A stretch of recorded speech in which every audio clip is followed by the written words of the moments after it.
Good evening. How's it going, everybody? Let's do it. My name's Jugex. I'm gonna be commentating this match tonight. I will also be commentating the match. Joined by DillyP95. Have we got a match for you tonight? Over on the left we have Galax V, and on the right we have DillyP95. Both very, very similar PBs on the leaderboard here. Galax does have an offline 231, but according to the speedrun.com leaderboards, these two players are right next to each other. Galax with a 235.34, 230, and Dilly with a 235.48. Both playing 1P, like... and both on Switch. And looks like Galax's screen is frozen. That can't be good. Oh, never mind. There we go. Oh, he was just doing his fang. No, we're good. Oh, we're at -10 on the timer. So you'll notice that both of them are on the Korean version of the game, and this is on, and they're both on the 3D All Stars version of the game. And they're off, I think. I don't know. We'll see. I mean, the timer's already at 0, so. Well, then just go off of the screen share. I don't know what's happening. Like the timer's already at 20 seconds, but their timers are at 0. So probably just delay from the screen share. Don't worry about it. So you'll notice. So as I was saying, you'll notice that both of them are. You'll notice this language. This is Korean, and because they're both on Switch, this is actually allowed. Unfortunately, if you were going to try to run on a Korean Wii, well, you'd need a Korean Wii for that, and getting one of those across customs is a mess. They're off. There they go. And yeah, as you can see there, the loads are extremely fast on the Switch version of the game. Like you start the file, and then you just like have a small blink, and then you're right in Gateway. Yeah, no, loads on Switch are ridiculously quick. So quick, in fact, that they add up.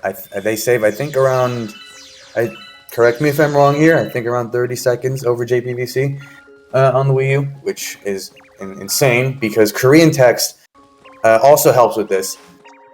Korean text is 20 seconds faster than Japanese text, and Japanese text is 50 seconds faster than English text.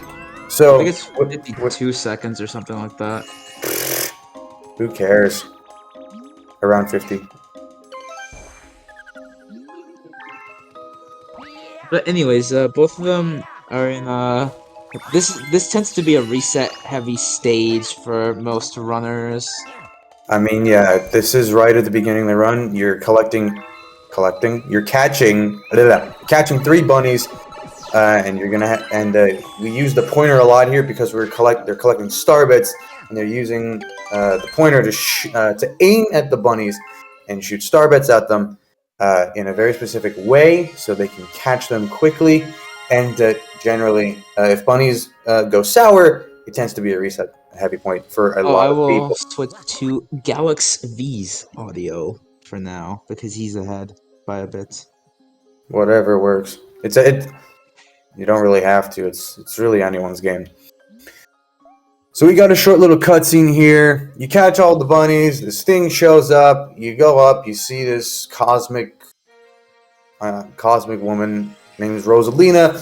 You find out that she protects the cosmos, and by the power of her wand, she just grants Luigi this Luma that gives him the spin ability. And we're going to be using the spin a lot through this run.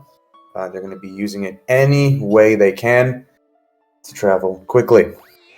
Yeah, and the reason why they use Luigi is because Luigi's running speed is overpowered, and when you spin with the nunchuck, or I guess if you spin with the left Joy-Con, you can your spin is a lot higher in height, But one small drawback for Luigi is that he tends to be really slippery. Yeah, no. Another big reason why runners tend to prefer running as Luigi over Mario is because Luigi skips a whole like 4 minutes 50 seconds of just pure cutscenes, and he just goes right into the action, which is wonderful for speedruns because it means you don't have to do as much. That is true. And even with that 5-minute cutscene, that's not the full time save. Luigi saves something like 10 minutes, He does save a regardless. lot because there's strats that Luigi can do that Mario cannot, or are just made a lot easier with Luigi. Yeah, that is true. Also, there's a small, well, it's not that small. It's a fairly large cutscene skip coming right up. It is It's a a 4 frame window for this four jump. frame Let's trick, see I if Galax think. can make it. Good Oh, stuff nice, from he got it. Galax. Good stuff from Dilly. They Oh, both get it. This nice. is a good Both of them start for got that both runners. trick. It's This is a 4 good. frames out of 60 to time it, so it is around a 15th of a second. Oh, nice electrocution. I Yeah, so mean, it it is helps to time that jump. it is a fairly tight window. So yeah. Honestly, you do it enough times, it's not that big a deal. So But when you're they're around rusty, have fun. they're around half a second apart going out of gateway. This is like a 415-ish gateway for Galax, and also like a mid high 415, 46, low 46. Oh, that's like a high 415 gateway 414. for Galax, 416 for Dilly. They're a second apart, but it's only the first stage of the run. We've got 60 more stars to go. Yeah. This could be anyone's race. Anything can happen, especially in Terrace and Fountain. Early game in Galaxy 1 is just very brutal. It's very difficult It's to do well. it's really reset. It's very very reset heavy, and some levels have like Honey Hive 1 tend to be very reset worthy because of a skip that you can do where you can like go on the tree and you basically save around like 40 to 45 seconds. Something like that. I'm not sure what the exact time save is, but it is somewhere around that ballpark. Yeah. So right now they've just got a whole bunch of like introduction and story, backstory behind like the whole Comet Observatory and why the observatory is in the state that it's in. Yeah. I mean, And you wouldn't know that because it's in Korean, but trust me, I know. yeah. Also, like the English text scrolling through here is very, very, very, very slow. Oh yeah, I know it's painfully sluggish. Yeah, I would know because I happen to run on that version of the game. You need to like get a JP disc or something, dude. Trust me, it's worth it. They're around 2 seconds apart right now. Also, getting a Wii U is hell expensive too. You don't even need a Wii U. Just get Gecko on your Wii. Get a Japanese disc. Boom, you're good. So this is you're going to be seeing that Polestar a lot. We are now in the first dome of the run, Terrace. This is going to be the main mode of transportation to different galaxies throughout this run. Both of them are going to be heading into Good A1 now. It's a fairly simple level. Very simple boss fight at the end as well. It's our It just first gets boss you, of the run. it gets you into the groove of the game, Exactly. and yeah, Now I you should definitely. also mention that you're going to be seeing them, the runners collect a lot of starbits throughout this run. Yeah, you need Starbits are around. a very, very important part of this run. You need about 1,000 in total. Oh, actually, wait. Well, De- they're on the depending on the BC route, route. yeah, So depending on the route you use, you either need 1,000 or 1,400 bits for the routes. yeah. So what they're going to be doing here, they're going to be trying to get 400 starbits before Sling Pod, and then they're going to have to get another 400 for Sweet Sweet, and then 600 for Drip Drop. In that order. Yeah, but the gap between Sweet Swoop and Drop is pretty large. Like, you don't have to go for half the game without going through a Hungry Luma. Oh, they're synced up now. Who will mess up first, I wonder. Very simple triple jump there, just to skip having to kill that piranha plant. Yeah, there is a rare chance that you can mess that up. It's actually pretty easy to mess that up. Right. It's on Galaxy's audio, but anything can happen. I might switch the audio share. Don't worry too much about it, and I'll take care of it if I have to. So Dilly with a slight lead going into the first boss fight of the run here. Dino Piranha, very simple boss. Basically, what you do, you see that brown point on his tail. You spin into that a few times, and he goes down. You break his shell. Oh, Whoa. that was. I don't even know what that kind of break was. That's very unlucky. I'm not even sure. Very rare. I haven't. You don't see that very often. I'm not even sure if going to the left or the right is faster for both of those. Actually, well, if you hit, damn, he got hit. The first two hits of the fight are frames faster if you go on the right side, but honestly, that's more helpful for task than it is for RTA. All right, so we got Dilly finishing up with an 852 exit here. Galax with an 859, looks like. So Dilly's got a pretty solid lead right now. 7 seconds. Can definitely, not a huge deal for Galax. He can make it up very, very quickly, very easily. Because, again, there is a lot left of this run. So, hello, Polari. Black Luma here. He's telling us about Starbits. And, you can use them to feed Lumas and stuff. So you're feeding him Starbits in order to go on to the next level. We're gonna get into. Also, in this level, you're gonna definitely want to collect a lot of Starbits because this Hungry Luma needs exactly 100 of them. Yep, the first Hungry Luma, oddly, the only Hungry Luma that does not save its Pink Launch Star transformation after you feed it, but that's because it's part of the level as opposed to a secret star. I find that very odd. Yeah. So now another thing that kind of helps with Starbit collection is because both players are on the Switch version. The pointer's hitbox is huge. It's unbelievably broken. So it makes Starbit collection a breeze for both runners. If this were the Wii version, they'd have to be a lot more careful about collecting Starbits. They'd have to pay a lot more attention. So that's a good advantage for the 3D All-Stars version to have. Yeah, unless if you're me and I can still collect the same amount of Starbits on the Wii version, Kipo. I mean, sure. So ideally, you want to have around 85 or 9, close to between 85 and 90 Starbits going into the Egg Planet, so you can just break a crystal. 2 crystals, excuse me. You want to break 2 crystals, each having 8 Starbits in them. Correct. Or you can just, break 1 crystal and go to one of the bushes. Starbit routing is a very big part of this level, and it's very hard to do well. So if, honestly, doing it quickly, if anyone can do that, wonderful. Props to them. They've got an advantage.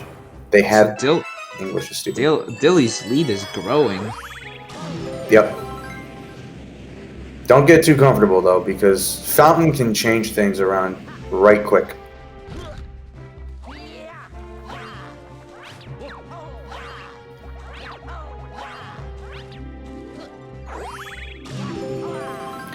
So we got Dilly with a pretty good lead going into the Pill Planet here. There's a cycle that you can make here if you play everything like darn near perfect, but with Starbits that's very difficult to do. Looks like he's on a good cycle here, so that's good for him.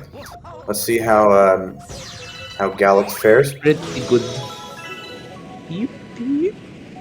Galax also on a good cycle. This is a good start for both players. Oh minus dang, the little mishap and he almost died there. 1222. If he died there, it wouldn't be the worst thing in the world. He'd just spawn back at the top of the Pill Planet. But because he'd be on death cycles, the Pill Planet cycles would be completely messed up. So You don't want to die there. The lead has now grown to 11 seconds between Galaxy and Dilly. With Now Dilly being... yeah. Yes, Dilly's ahead of me now. So now, from what I've researched, and by that I mean by looking on their SRC pages, they both run on the GC route, so they're going to be entering Good Egg 3 here. The reason 1P runners do this is so they can have enough star bits by the time they finish Space Junk 3, so they can go into Sling Pod, because Sling Pod, we've already mentioned it, requires 400 star bits. And it's fairly tight on the Wii version. A lot tighter than you'd think. If you use 2 players, that mitigates that issue. But it is 1P viable, so you don't need to feel pressure to switch, should you not want to.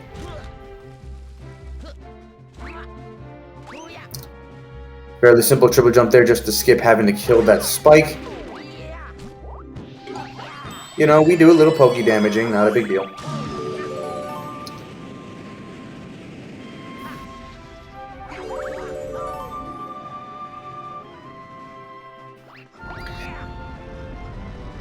So we got Dilly with a pretty good lead. Galax not too far behind. Yeah.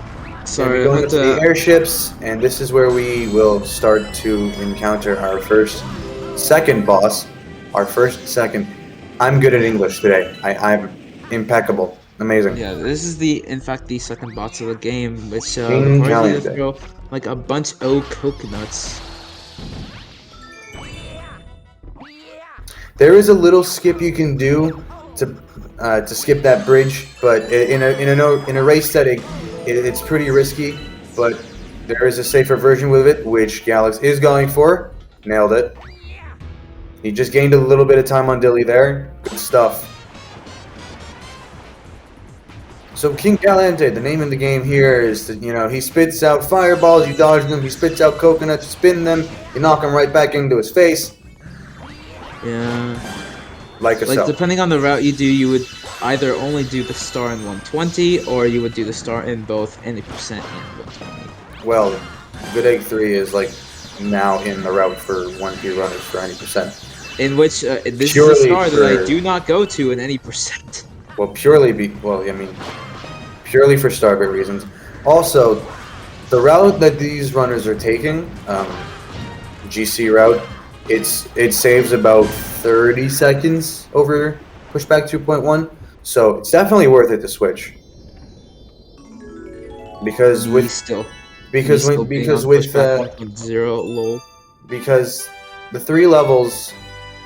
pushback 2.1, you have Battle Rock 2, 3, and Comet, and those are pretty slow.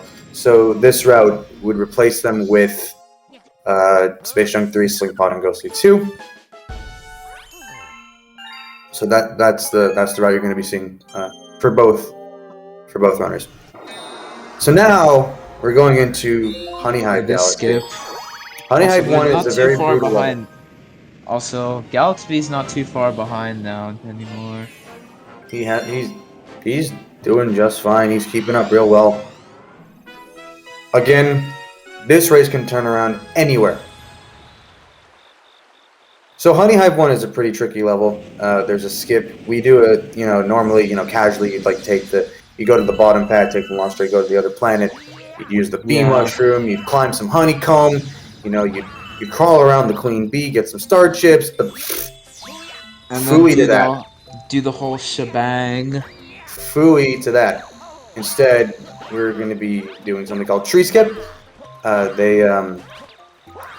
Gallus is grabbing some extra starbits just for safety. Good call. So they're going to be getting onto this tree, and if they can... Oh, Dilly's going for the jump method.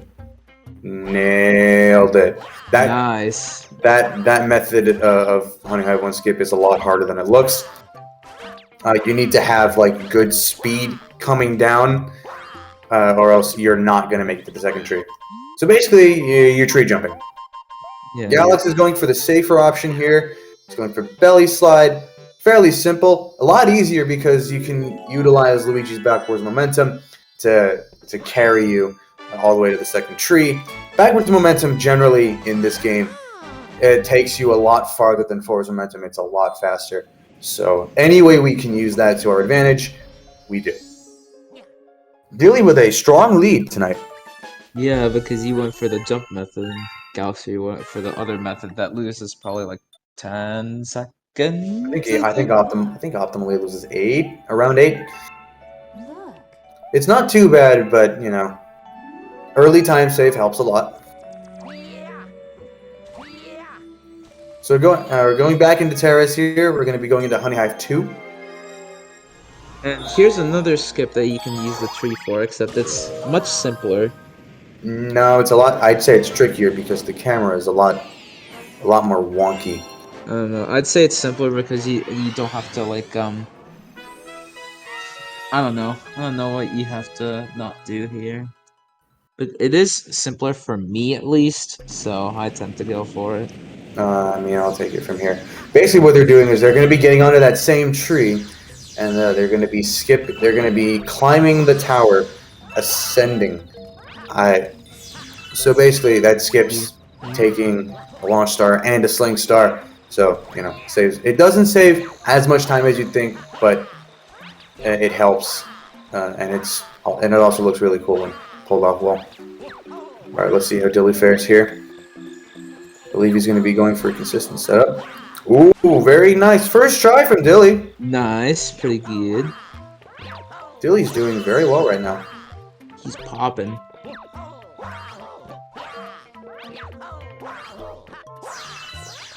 Pretty good There you go. tower climb. I'd say the hardest part about that is trying to do all that and collecting star bits at the exact same time. You'll notice that nice. Galax also got it first try. Very good. Very good. So, the hardest part about that is just getting star bits at the same time. You know, we just killed, you know, the Mandibug mother's kid, and then we just killed the Mandibug herself. You know, just needs a star, no big deal. Just genocide. Yeah, no, we do not like Mandibugs in this game. They're very annoying. I think Galaxy had a little bit of a cleaner boss fight than Dilly here, so he's gonna be saving like a second, maybe or two. Well, now we got one of the big ones, Honey Hive 3. This is where a lot of stuff can go wrong, especially during the fight. And you know, you remember those Mandibugs from Honey Hive 2? The Honey Hive Kingdom is now full of them. Yeah, there's a big one at the end of the thing. Yep, basically that's our the last third one. boss fight. Bugaboo. It's tough for beginners to get into. There are save strats you can do with the bee, but obviously those are slow, so we lose the bee mushroom intentionally, so we can make hitting Bugaboo a lot easier. There is faster. a way you can get onto that island without the bee mushroom, but it is very tricky and it probably requires 2 players. It is doable with 1 player, but it's a lot trickier. 2 player makes it a lot easier, and it also has some really sick boss strats. But we're not going to be seeing that here. We're just going to fly up, ground pound. There you go. That's 1 out of 3. Second hit's fairly simple. You basically go to the water. You jump as soon as you enter the water, so you can start initiating a triple jump. Good second hit. Now, there's 2 strats you can do here. I believe Dilly's going to be going for the safer option. He's going to be staying here, around this area. And he's going to just have to backflip. Oh, that Dang, he still got it. Let's go. That's a lot more consistent than the other method. The other method is all reliant on angles, and you need a good triple jump for that. And if you fail it, you're losing like 10 seconds. It's not good. Galaxy is going for the safer strats here with. Yeah, Galaxy opting to use the bee. Respectable, respectable.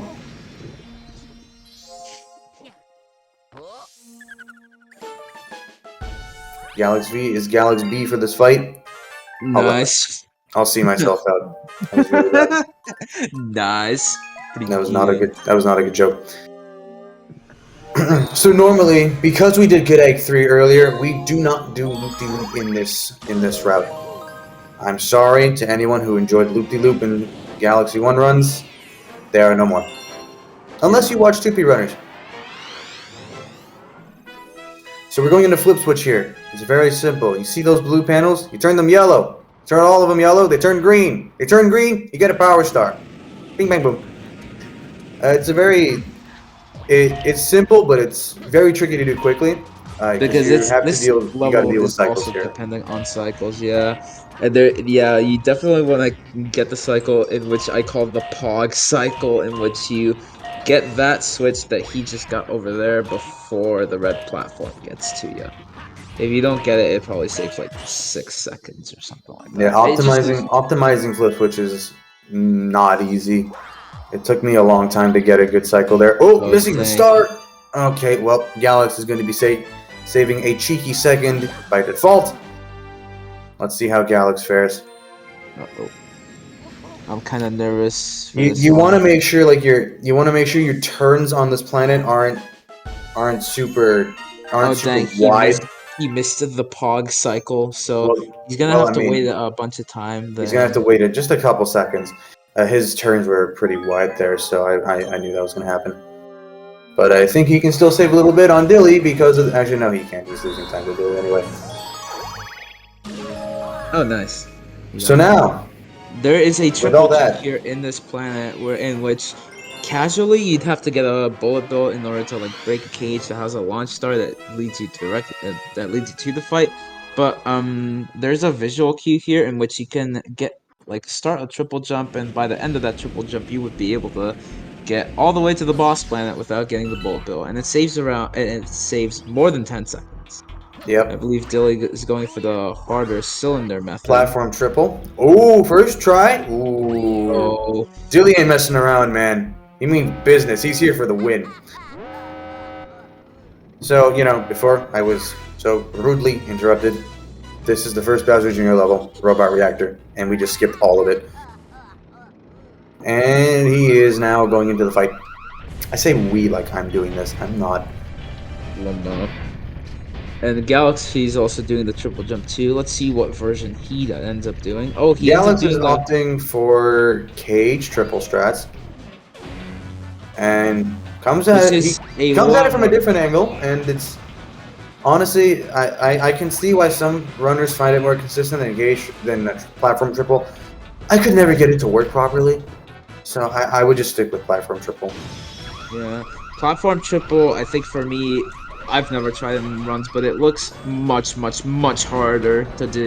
It's not too bad if you know how to manipulate like Luigi's speed. You should be fine. So basically, what Dilly just did there, he led the bullet bill to the cage, ran away from it. Bullet bill hit the cage, and then actually, normally you'd have to get a lot more bullet bills to break like the fence around the Yeah, Grand but Star's you can cage. just backflip But you right can on literally top of it. We exactly. got a low 26 Terrace from Dilly. Pretty nice. 2605-ish. 2605 is not bad for a race setting. That's really good actually. And I think for their skill level, that's looking really good. Dilly is on a roll right now. He's on a roll. Let me check his streams. I don't know if he has pace open. Maybe. Oh, the thingy moved. Oh, his time zone is PS2, so it's gonna be a pretty early race for him. So that is it for Terrace. Terrace 1. We'll be back in Terrace later. But for now, both runners are going to be going into Fountain, aka the worst dome in this game. Yeah, it tends to be reset. It's sometimes reset heavy as well because of a skip coming up in this level. Not sometimes. Very reset heavy. Oh, he's minus 0.8 coming into this level. Nice. After 26 minutes. Not even ahead by a second. That's gotta hurt. So, you're gonna be skipping that warp pad with a cheeky little triple jump. Typical Tuesday. It's Friday.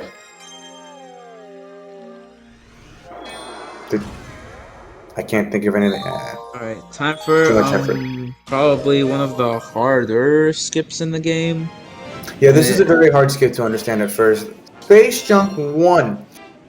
Basically, what you need to do here, you need to manipulate the bubble rotation and release it at a time where Luigi's backwards momentum will help carry him to a later section of the level.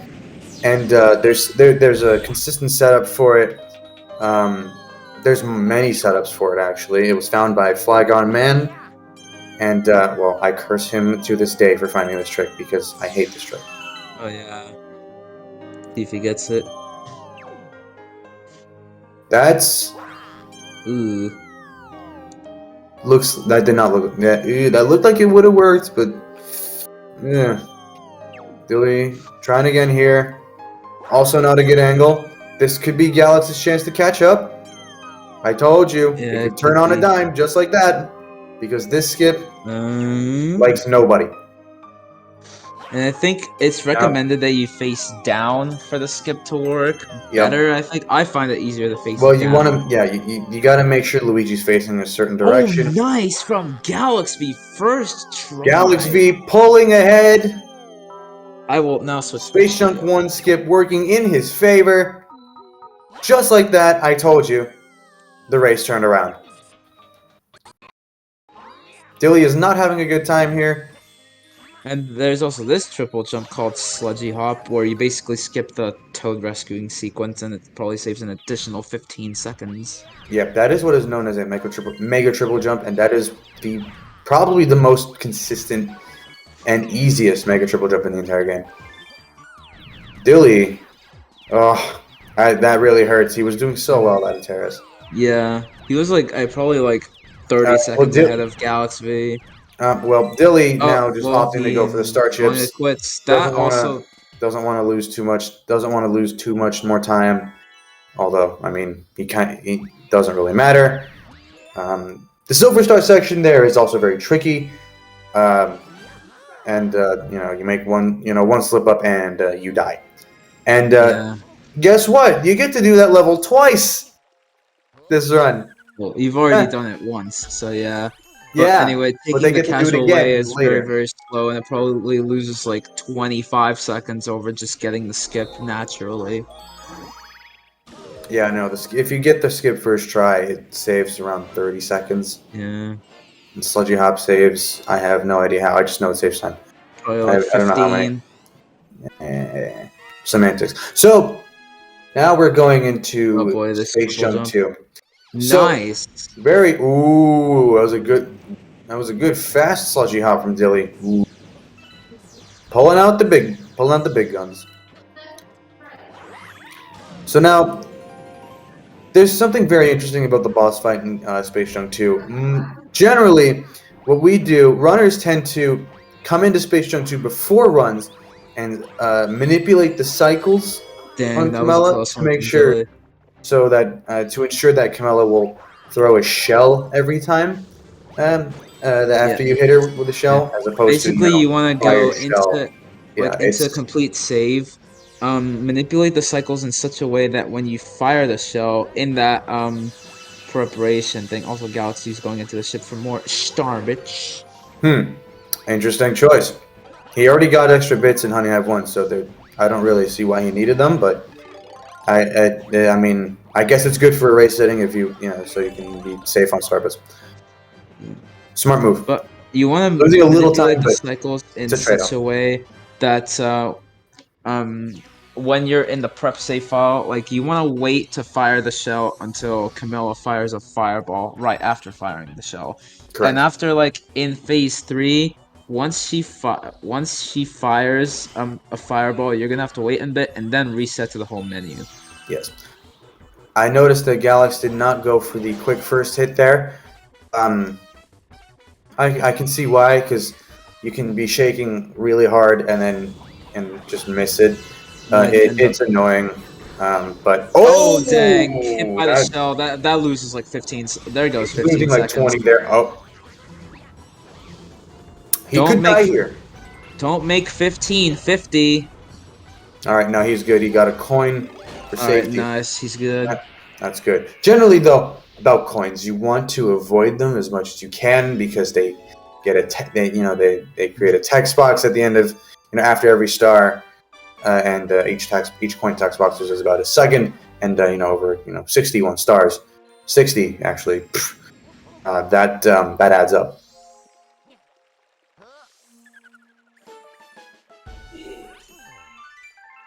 So you saw Galax do this, and now you're watching Dilly do it. They're carrying a green shell into the fight so they can either go for the quick first hit or just not have to wait for a shell. Neither of them going for the quick first hit. I guess there must have been some sort of bro code that I missed. I don't know. Some sort of pact. What, did they just agree to not go for it? I don't know. Did Dilly not manipulate the Camella cycles? I don't think so. I'm not sure. Also, Space Junk 3. Oh yeah, you take this one. I don't want to talk about it. I hate this level. Oh, Space Junk 3.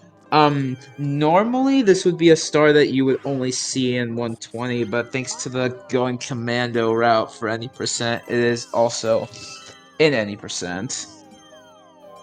And yeah, doing Space Junk 1. Nope, see you later. Also, that skip that Galaxy just performed. Smashing glass.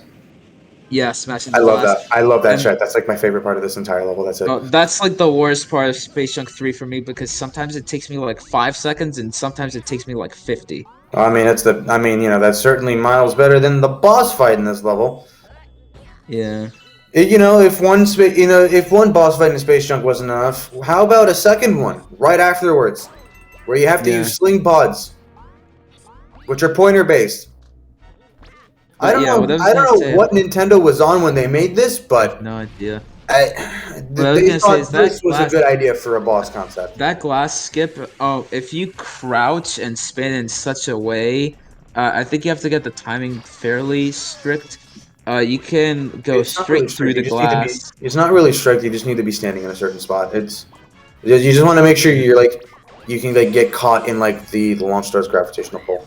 Also, yeah, you can use that toad instead of yourself to fire at one of the beads for sure, and it saves quite a bunch of time. Yeah, there have been faster strats developed that incorporate the toad so you have to hit the bulges on the first phase in a certain way so that you can hit the third bulge and then fire toad and shoot toad at a specific angle and make it so that as you hit the third bulge, you can just manipulate it. I'm actually not sure how glass skip went for Dilly. I'm actually not sure how it went for him. I don't know either. I was talking, but I've lost my flow. Great. Oh, hey, you can skip that planet also. Nice. Anyways, faster toad strats exist. DillyP going into the fight while Galax V is going out of the fight. Okay, I'm just gonna stop talking now. So now they're gonna. Also, in 120 stars, this would be a good spot for a lot of starbit grinding. Like you need to grind at least like 700 in the 120. I'm actually not sure how much you would need to grind for any percent because, like I said, I don't run this route. Starbit grinding in any percent? Are you crazy? That's slow as heck. We don't starbit grind. We just go through it quickly. And now this is Sling Pod, my least favorite level in this dome, part of this dome segment, whatever. Because pointer based cycles with cannonballs. And a lot of precise shots you have to make quickly, and if you're trying to optimize those shots, good luck. They're not. They're not. It is a lot. Also, DillyP going out of the fight. Yeah. Oh, it hurts to see Dilly behind now. He was doing really well at the beginning. Terrace went swimmingly for Dilly, and then Fountain just decided to go. Nope, not today, dude. Looks like Galax is on a good Sling Pod cycle so far. Yeah. Fountain became a Galax V enjoyer. My god. Oh. Fortunately, there is a checkpoint there, so it's nice not too commentator's bad if you missed it. I gotta love the commentator's curse there. Yeah, no, he's not losing too much time there, but the fire bar cycles are a bit messed up now. They're Yeah, not. they are. They could be worse though. They're not And also, too what I bad. do is I just rotate my head there to see where the fire bars are. I find it easier to rotate my head. That's an interesting strat. I've never heard of anyone that does Oh that. dang! I saw the timer go red there because of the death that he just had. That is how time loss works, dude. 13. So now that we have collected 13 stars, we're brought back to the observatory. This is when prankster comets start to Yeah. spawn. And because And Sling Pod is placed here, you would get teleported back to Rosalina anyway. So it's a good thing that that Sling Pod is placed here. yeah, Same with 120. it helps for routing. So prankster comets are they're basically like they take certain levels of galaxies and they just kind of retool them a little bit.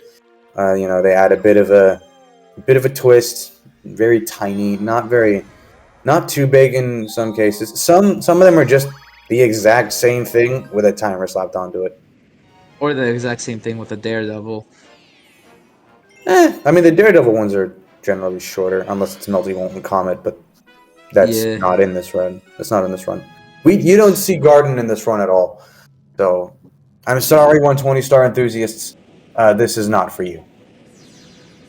So now we're going into Battle Rock 1. Originally, this route was called No Battle Rock, which is ironic because we still do Battle Rock 1 and Battle Rock Luigi. Yeah, but you're still skipping most of Battle Rock anyway. Yeah, there is a triple jump here that you can use to skip the blue star chips. You just want to make sure you triple jump off a certain spot. Second try for Galax. Not Nice. too bad. He's only losing about 5 seconds. But yeah, a top runner, like insanely top runners, go for a skip called Battle Rock Out of Bounds, or as we like to call it, Broob. Yeah, you could have just left it at Battle Rock Out of Bounds. Basically, what you want to do, as soon as you screw down the screw, you want to start moving forward, and you want to initiate, and you want to go for a mega triple jump. You got to be at a certain angle, certain height, and if done correctly, and you spin, Luigi will break out of bounds, and he will be able to wall jump off the bottom of the rocks there, and he will just be able to slide and long jump his way to the end without having to use the saucer, effectively skipping this auto scroller. And it's not easy. Top runners are crazy for going for this. It saves 25 seconds each time, and because we have Battle Rock Luigi in this route as well, you can go for it there, and if you get it both times, you're saving 50 whopping seconds. Yeah, it is a massive time. That's huge. But it is a very, very, very hard skip to do. It is very difficult. It's something only top runners will go for. Yeah, something only Jay or Mr. Cloud Kirby or Hardcore would go for. Valu goes for it. Matt goes for it. Tibbs goes for it, I think. Does he? I don't know. But if you don't go for Battle Rock 1 Out of Bounds, star bits are aplenty, and they help a lot. Yeah, especially in 120 stars. He mentioned Jay, Rude. You're good. So the main thing Dilly would have to worry about here is just, trying not to die. And now it's time for Space Junk 1 again, except you slap a timer on it. Duh, why do you think I said they get to do it twice? You remember Space Junk 1? Now you gotta do it with a timer on it, but the timers are very, very, very generous for speedrunners. Well, yes, but another thing about Prankster Comets I forgot to mention is that there are no checkpoints throughout them. So, let's say Galax or Jelly were to die during the Silver Star section, they would spawn right at the beginning again, and they'd have to go for the skip again. And it's very punishing. It's generally if you die there during a PB attempt, you reset. Oh, Space Junk Unskip not really treating Galax as well this time around. Oh, never mind. Second try is still pretty good. Second try is good. Honestly, I think up until Space Junk Comet, you can't really say anything. But once you get those out of the way, Now You, you got a run going. now you got something going. Hopefully See how Sludgy Dilly can Hop. get it first try as 2 well. for 2 on Sludgy Hop for Galax. 242. Good stuff. 242. You don't go for it. Oh, I'm sorry, Tips. Well, you should. Oh, damn. Kidding. Wait, he Kidding. doesn't Save go yourself. for. He Save your doesn't go sanity. for what? Battle Rock went out of bounds. Okay, thankfully he doesn't. Alright, we got Otherwise, that Dilly would be coming up on him. Otherwise, that would Coming be into another Space Junk big Comet now. reset point of the run. Pretty good from Galax. Galax is Yep. around like a minute or so ahead. Well, of let's Dilly not right say now. anything yet. There's a possibility he could die at the end of this. Good at the game, he's not dying there. I've done this before. I've made it through Space Junk Comet perfectly, and then I just Oh, let's go! Dilly got it first try. die at the end. Pretty good Ooh. redemption arc. Redeeming himself from Space Junk 1. That helps a lot, actually. That's some pretty good redemption arc right there. Let's see if he can get Sludgy Hop first try as well. No, I'm sure he will. He seems to go for a different setup. Oh, not treating him well this time around, but that is okay. So now, how do you feel about using Time your for Wiimote Rolling or Green. Joy-Con as a joystick? I've Welcome to Rolling Green. This is the first level and only level in this run to introduce the Star Ball. Third try. And also he tosses all his star bits out. Yeah, there are some levels where you just want to shoot out your star bits because you don't really need them. So now, you're going to have to basically use your Wiimote, or in this case, Joy-Con, as a joystick to kind of, guide Luigi through this miniature golf-ish kind of course. There is a little skip here that you can go for. You can skip the railing.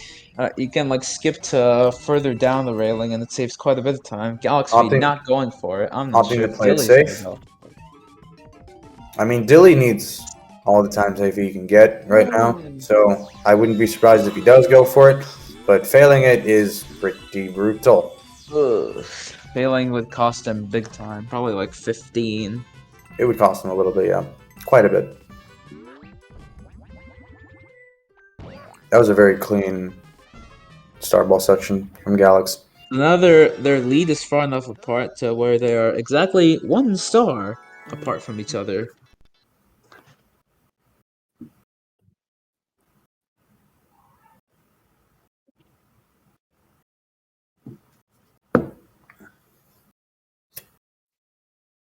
Oh, looks like his capture card froze. Oh, that's not good. His capture card froze. Yeah, that cannot be good. Well, I will be switching to Dilly temporarily. Yeah, no, that's unfortunate. His timer's still running, so hopefully he can get that figured out soon. Yeah, so it's definitely not a stream issue. It's a capture card issue. Very bad time for it to happen, too. Ugh. So anyways, we got Dilly in Rolling Green now. Let's see if he goes for that cheeky little skip. I have no idea what's up with Galaxy's thing. He's not going for it either. Fixio cap card. Both of them playing it safe.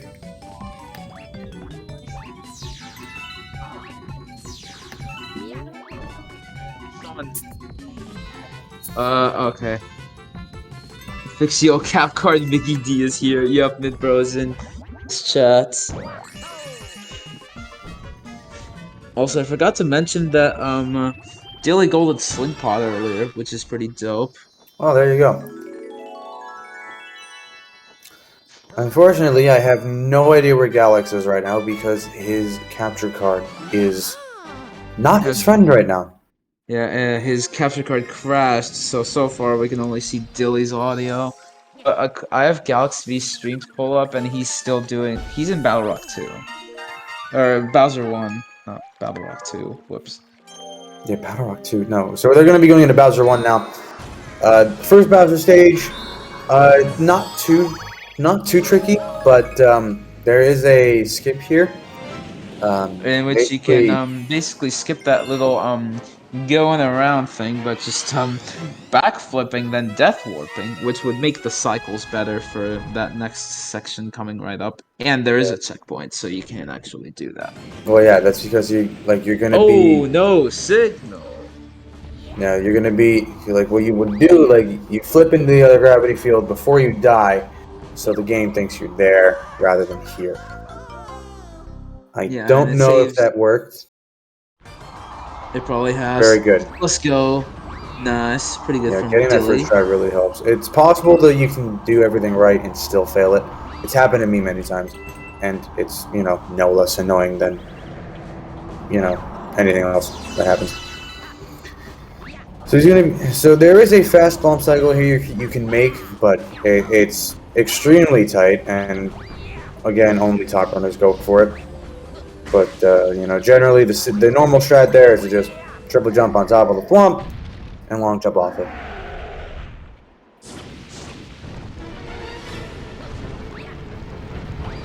Oh, his capture card is back, according to his thing. And he's back, I have. and Galax is in the fight. Okay, I Very will good. now switch back to Galaxy's audio You don't have to tell because me every time you do it, just do it.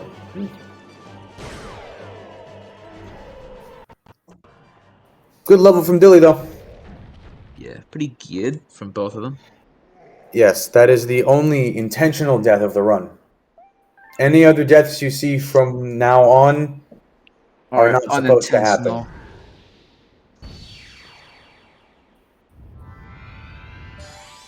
So Galax V with a nice 49 fountain exit. Pretty good for a skill level, I'd say. Securing that second Grand Dilly's Star. gonna get like probably a high 50 or low 51. I'm pretty sure. I'm not.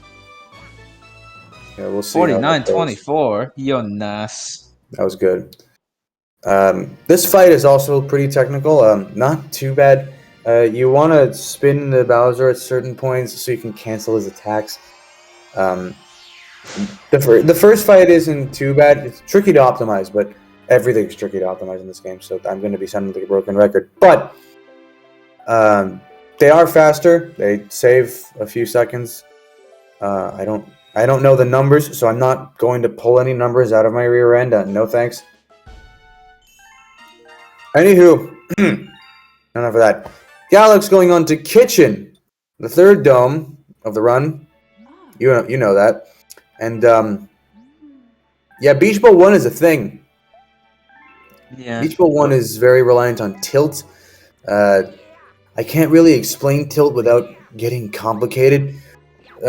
Basically, you want to make sure, I guess, you want to make sure that, like, it's like residual gravity physics. It's hard to explain, but you want to make sure that Luigi has good tilt here so he can get up to the Also, crystal. 50-38 from Dilly. So you can get to the crystal containing the star, skipping the star chips entirely. And the way he does that, well, you're about to see.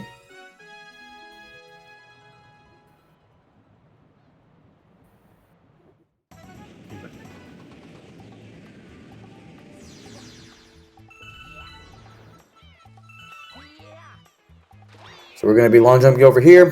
We're going to do a triple jump onto the tree. Make sure he gets on the correct leaf. Backflip off it. He's going to be going for the waterfall triple jump there. Oh! He would have made that if he didn't spin monk, but that would be a safer option, but that can happen, which is why I hate that strat a lot. He's going for it again. This could be Dilly's chance to catch up. Second try. Never mind. Oh, dang. Having a little Galax bit of keeps trouble his lead. there on the entrance. Tilt is the thing that makes SMG runners really angry when it ruins their runs. That is a different kind of tilt. That's a different kind of tilt, yeah. Yeah, no. Tilt and tilt are not related, even though they're both called tilt. So that's probably like one of the worst start. That's like the worst way to start Kitchen is Beach Bowl 1. So now he's going to be going to Beach Bowl 2. He's where he's gonna steal a golden shell from a penguin because he just has to be a jerk about it. Yeah. No big deal. Needs a star. You know, trying to save the princess. Trying to go fast. Sorry, kid. That shell's mine. Yeah. And Dilly not going for it. Instead, he's going around the thing, which doesn't lose that much.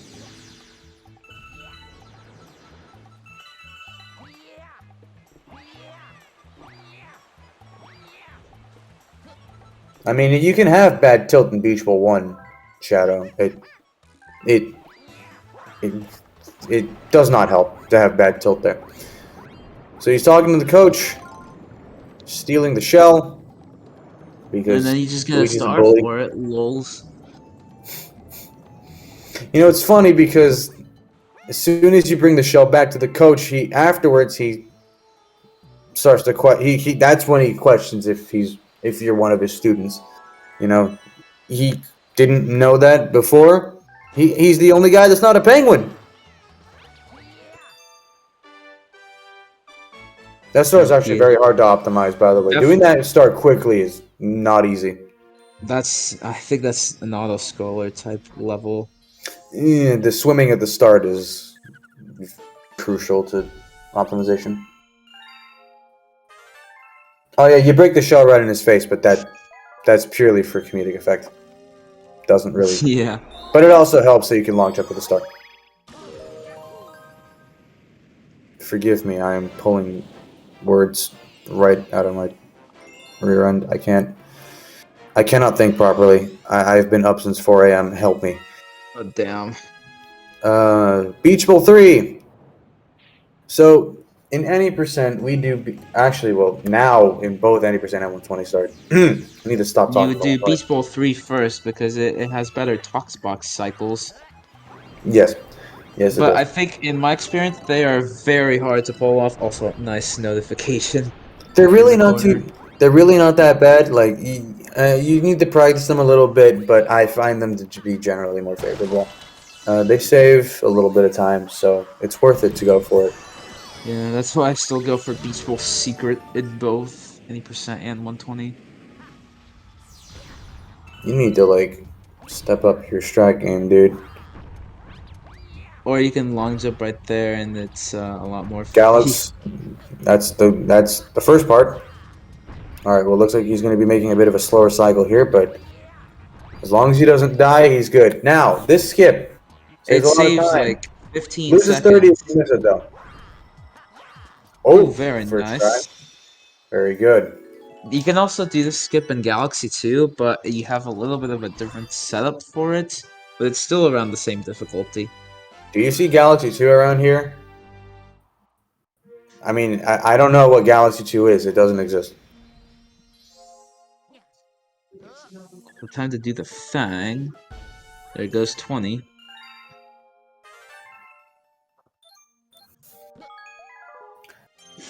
Alright, so he's going to be going back into Beach Bowl for one. No, he's not. Never mind, get jebaited. He's going into Bubble Breeze this time. Galaxy One Runner forgets the route of the category he mainly runs. I'm doing great tonight. Bubble Breeze is in Kitchen 1. This is probably the biggest change. This is where it gets this in Fountain 1 are where it gets different for any percent. Also, yeah, Bubble you Breeze was can originally wall in jump off of there. Kitchen 2. So you skip that sign. Nobody wants to hear that sign talk anyway. I don't remember what his name is. Something Illboard. I don't know if it was. Billboard, Yeah, I maybe. thought probably Gilboard. I don't know, Gilboard or Philboard or Billboard. Who cares? They all sound the same. They're signposts. Those cycles are very tricky actually, and Also, it's yeah, good to play. It's good to play it safe there, so he doesn't risk bursting his bubble, falling into the swamp, and having to collect all 5 star chips again. That loses a lot of time. Oh, yeah, there's a skip that you can do there. It saves several minutes. Yeah, that And is like it's really easy to pull off. that is probably one of the easiest skips in the game. It can still go wrong, but it doesn't go as wrong nearly as often as others do. Yeah. Time Yeah, to go to Galax and Ghostly. Dilly have been pretty close this whole race. It's looking good, I looking know. pretty good. And Galaxy the taking a crazy little bit thing of a is, lead after Space Chunk won, and that lead has been around the same, I guess. yeah, and the crazy thing is, this can still drastically shift. There's still plenty left. And yeah, he's going to Beachful Secret so that he can get the other star. So now he goes back into Beach Bowl because I'm smart and I remember things. You go into Beach Bowl because you want to save as many how many stars pop up on the star selection screen as possible.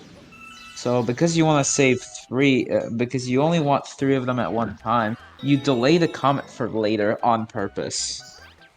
Well, oh yeah, another thing I should mention about comets is that they spawn in cycles, and the routes are made around them. So if you do any star out of order, you're messing up comet cycles, and you either have to reroute on the fly or reset and try again. So it's very important that you follow the route correctly And from the very also, beginning. Galaxy is gonna go around for the launched Yep. twice. You see, this is why I don't like Cataquack strats. They're slow, and that can happen. Pretty good still. I mean, the faster strat would be to just get on that wall and just backflip off it into the star. Saves a But like lot more. lately, Dilly and Galax have been around one star apart. They're around one star apart, roughly. I Maybe know like why I would be yawning. Why are you yawning? It's 5:30 for you. No, it's no not. It's 7:30 for you. 7. Why do I think you're in PST? I always think you're in PST. No, I'm in Central. I'm embarrassed. Ghostly won. And funnily enough, you also save Luigi here, so you have essentially two Luigis looking at each other. Yeah, I guess this was some sort of parallel universe or alternate. I don't know. Mario is nowhere to be seen in this. I don't know. So you save Luigi here. There's going to be a little bit of routing shenanigans right afterwards, but I'll talk about that after Ghostly one. This is a very tricky one too. The first time you grab the Rainbow Star, and you're going to be using it to kill this Boo. Dilly going for that strat off the wall I mentioned. Good stuff.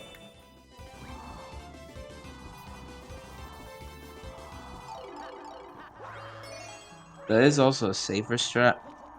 Like, if you happen to like lose any of your momentum or something there. So grabbing these Or star chips quickly is very hard, but we do them in this order for a reason because the launch star also spawns right it says there. 0-0 because of the timer trimming. Oh yeah, they might want to fix that cropping. I don't know.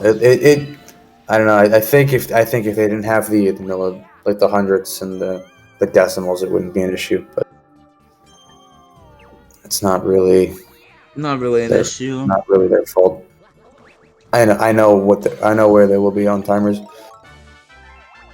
This is they're also English. This is also the only time they grab the boo mushroom. You can skip the boo mushroom here, but it's not worth it unless you're a top runner. Yeah, it's called a Boolean, which is a pretty good nickname for it. Yep. Oddly, Boolean is also a math concept, but no. Pretty funny. You see two Luigis grabbing a star.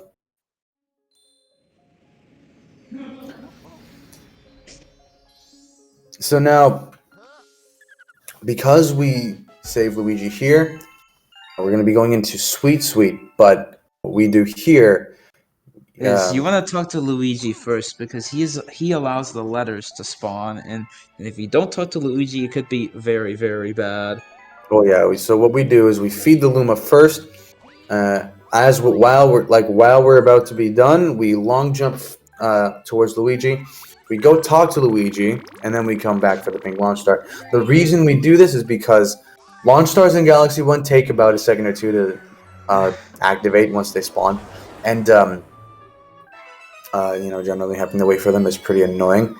So while we're waiting for it to be active, it's already activated, so we can just use it once we get back there. This is the time we take to talk to Luigi, so we can have so he can send us a letter afterwards. You get the first letter automatically, but after certain stars in the route later, you're gonna have to talk to Male Toad on your own.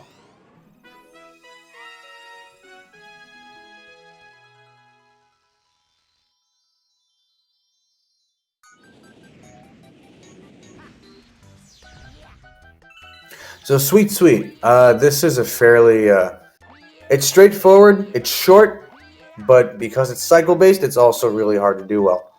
One slip-up and you die. This is what like a lot of people think Mario Galaxy speedrunning is, just long jumps. Again, chaining long jumps is a lot harder than it looks.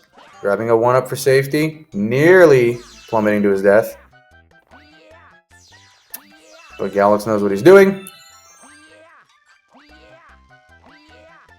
Honestly, you practice it a few times, you'll get by no problem every time. Yeah.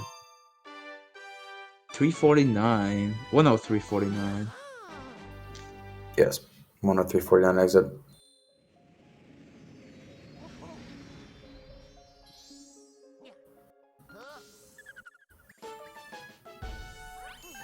So you see Dilly doing the same thing. He's going to be going into Sweet Sweet himself. Let's see how he fares. So you see, Male Toad talks to you automatically after Sweet Sweet. Luigi will send you a letter saying he found a star somewhere, but he's trapped and he can't get back, so you have to go save him. Yeah, this first exactly one's where in we're Good going Egg, first. and this one's in Good Egg Luigi, and you want to select Star 1, but there is a chance where you accidentally select, like, Star 3 or something if you only do Good Egg 1 and 2, but since you do 1 through 3 here, then it's a little easier. It really doesn't matter. We generally just do it And in also, one. instant cutscenes for the win! Yeah. That You really strat have actually was found by Creepy Gar.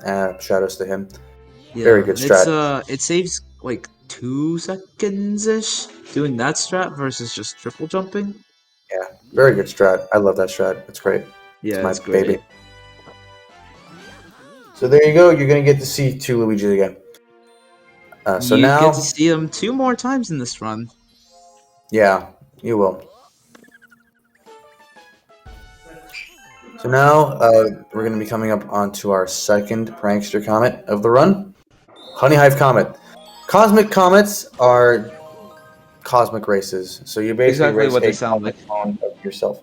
You race Cosmic Luigi, and funny thing is, Cosmic Luigi is made to be harder than Cosmic Mario. Yep. Because they already assume you've already played the game, so you would get used to it.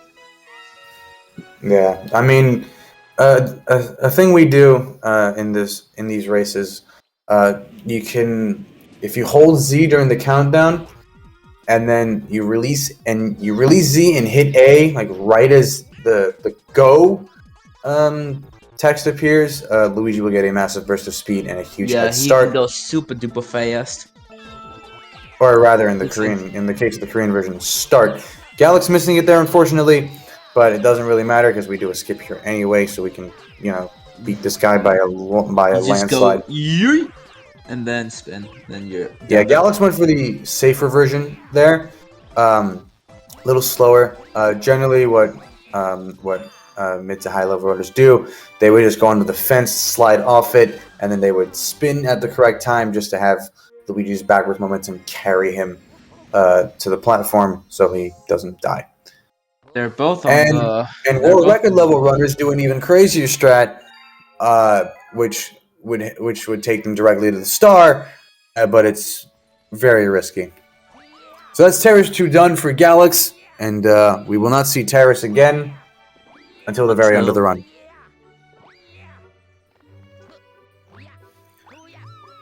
So this is the start of Kitchen 2 for Galax. He's going to be going into, I believe it's Beach Bowl Comet now.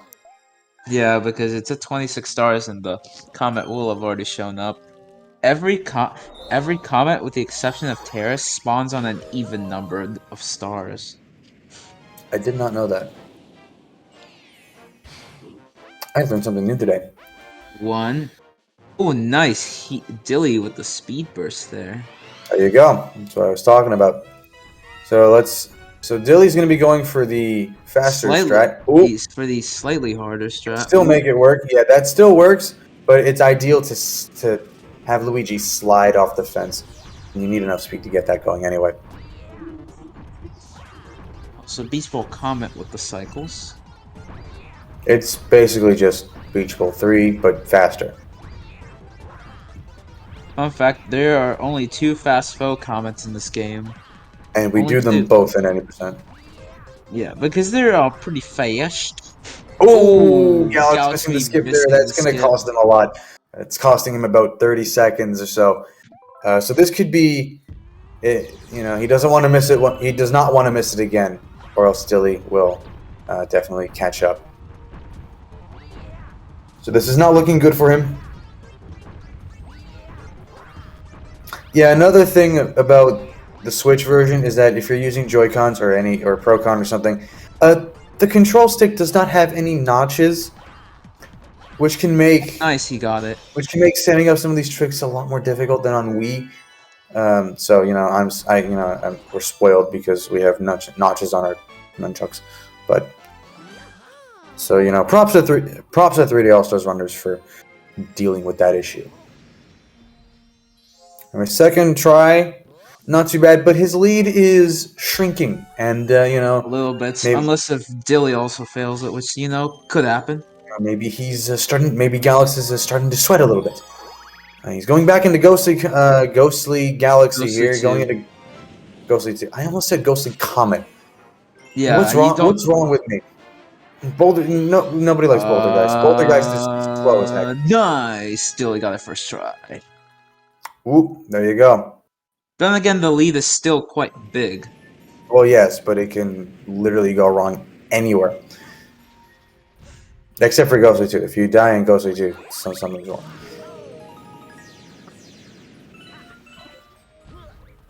Ghostly 2 is basically more or less an auto-scroller.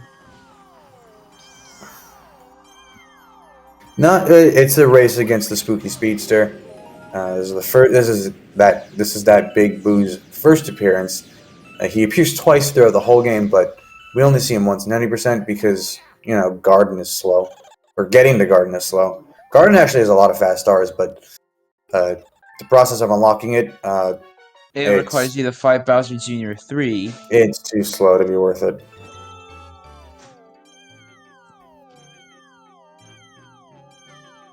We do go there in 90% comment list though. Little side remark there. So this is all about optimizing pulsar movement, and that's not easy to do.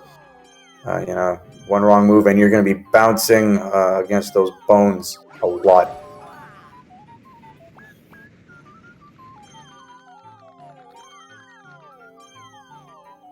So ideally a decent time, I guess, at Galaxy's skill level, and mine at that, is would be like around 40 seconds, I think. Not really 40, like 42, 43, Yeah, 45. Galaxy getting But, a full 51. 51. I'm not quite sure what happened because I He got hit by a couple mines there, so that cost him a little bit, but not too bad. But his lead is still shrinking from that. But who knows? That could all change in Ghostly S. Now, Ghostly S is very scary because we have a strat called Keyless. There's another variant called One Key. I do not know which version of these two go for. I'd argue One Key's harder. I don't like One Key. But then again, Keyless is harder because you have to do some sort of a jank thing. Not really. You just need. Well, I mean, I guess with no notches, it's darn near impossible. But so Dilly getting a 52. Oh wow! All right, so Gallus maintaining that lead still. 1, 2, and spin, and the launch star's there. It's faster to just long jump and then backflip there, but you know, semantics. But yeah, let's see what version they go for. So we're going to be skipping that door entirely. Nobody, grabbing that key slow. Yeah. He's going to be skipping this part as well with a well-timed long jump. That's a lot easier to do as Luigi. Oh, I think that's a checkpoint. I'm pretty sure that's a checkpoint. No, I think that's before the checkpoint. Yep, unfortunate. Oh, that's punishing. All right. We're going to be trying it again.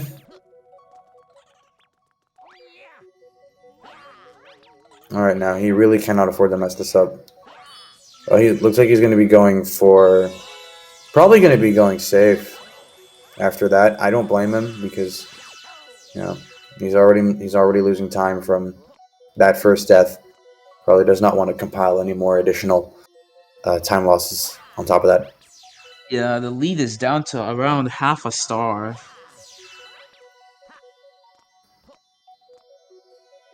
So I don't think they're going. I did You can miss it at all. You can speed that up by triple jumping up to that little platform there, but I guess for the sake of being safe, he's not going to go for that. That's fine. Neither is Dilly. The lead is still. No. Oh, I thought Dilly was about to go for one key. I saw him. I thought he was going to getting in position for it. Yeah, their lead is still around half a star. No, probably less than half a star at this point. They're less than a minute behind each other. The lead was bigger a few minutes ago. I told you it was shrinking. I told you it was shrinking. So now we're going to be going into Bowser Jr. 2. It's the last star of the first half of the run. And, it's not so much the level itself that's hard, but the boss fight. fight. Yeah, the level's a little bit auto-scrollery in nature. There's a cannon shot that both runners are going to be going for here, so they can skip that second airship. It's going to be going right to the third. Oh dang, he missed it. Oh, never mind. He did not make that. That Galax probably thought it was good. Now they're neck and neck, they're neck and neck with each other now because of that death. They are now neck and neck.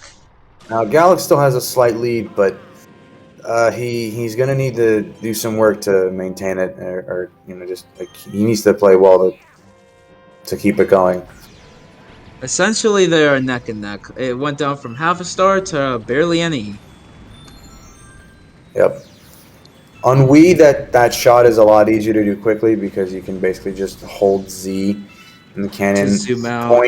point at a certain spot, and then just mash A. So I'm not quite sure what's faster there, either triple jumping onto there or long jumping twice and into the launch star. Now triple jumping there is slightly faster, but I keep thinking it doesn't save too much. It saves it doesn't even save a full second.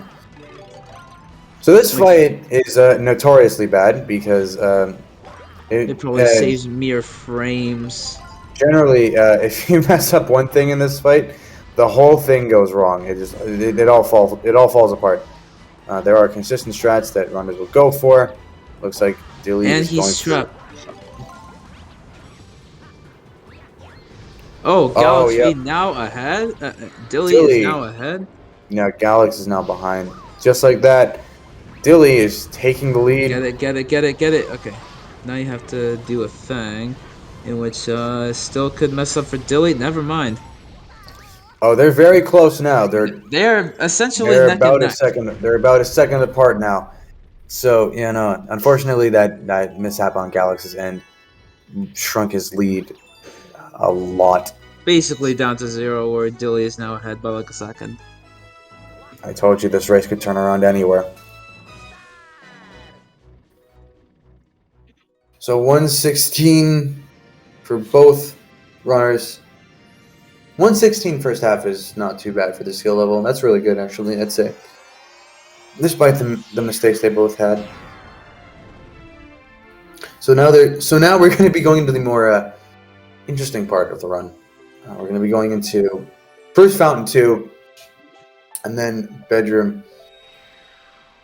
Well, bedroom is more of a boring dome, but we'll get there. Yeah, it is a little auto-scrollery in nature. So, Airship Armada, right afterwards, this is where you want to talk to Mailtoad. So you're going to see Dilly go back here to talk to Mailtoad to receive the letter from Luigi. And you see he's in Battle Rock, so this is why we're heading to the fountain now. So we can go to tackle Hurry Scurry first, and then Battle Rock Luigi. The reason we do this, you'll see. I'm not going to spoil it.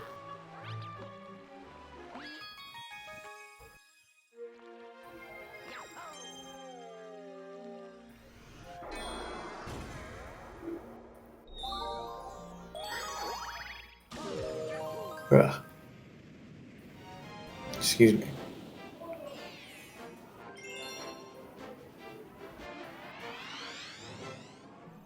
So this is Hurry Scurry. The name of the game here is you collect music notes. The star appears. You're hurrying and you're scurrying, essentially. Wow. Who would have guessed?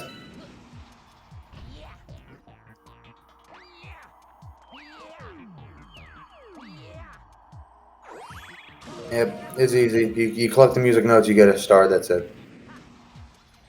I believe there's 2 routes you can take for these notes. I have no idea which one they go for. I can't really say anything because my note route is also slow.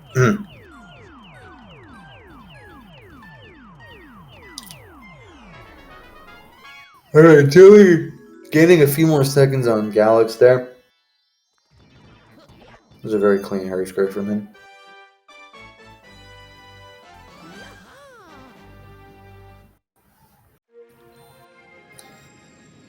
But yeah, Dilly being slightly ahead, it could turn this star. I'm not quite sure because the bullet does have a chance to, like, you know, hit an oof spot.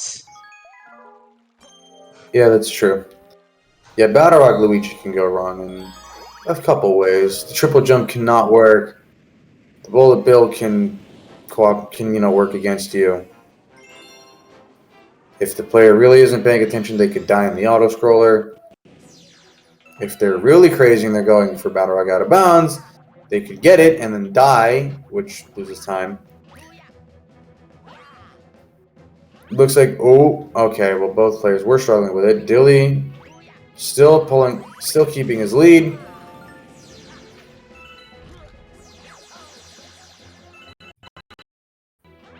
So now we are back to the same auto scroller as Battle Rock 1. Yeah, time to get more star bits.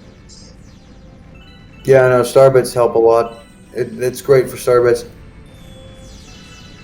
But I believe in this right, you don't need them from Battle Rock Hill.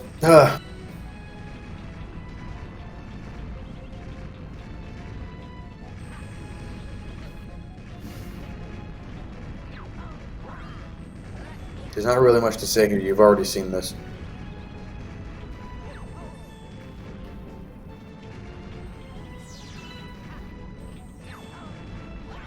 Auto scroller swag for the win. All the scrollers, swaggeroni and cheese. Oh my god.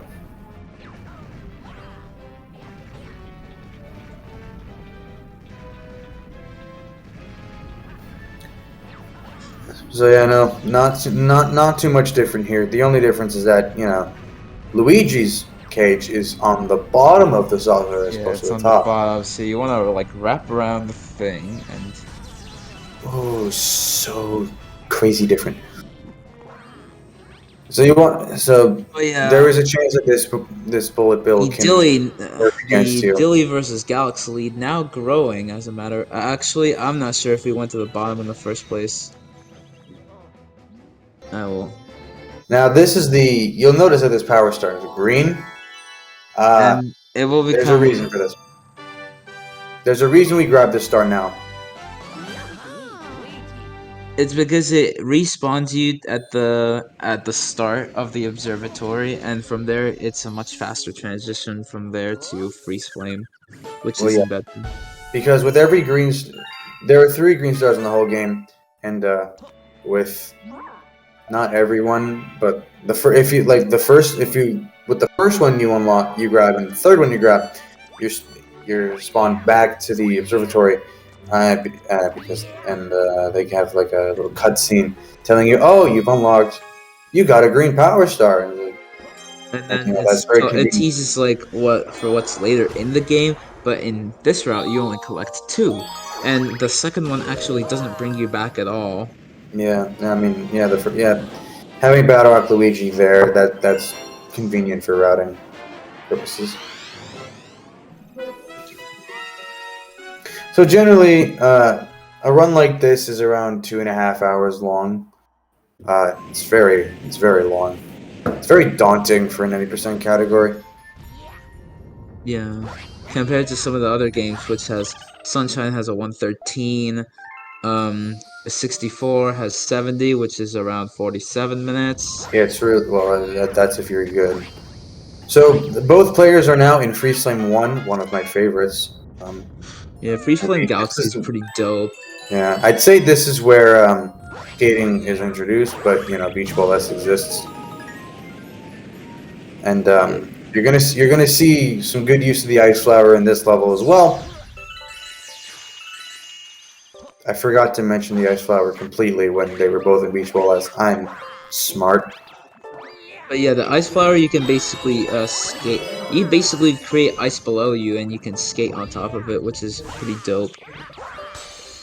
And Yep, yeah, you there's this like a little skip skip that you across can do water, here. across lava.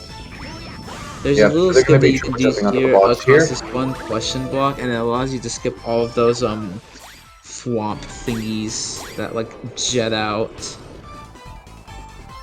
Yep.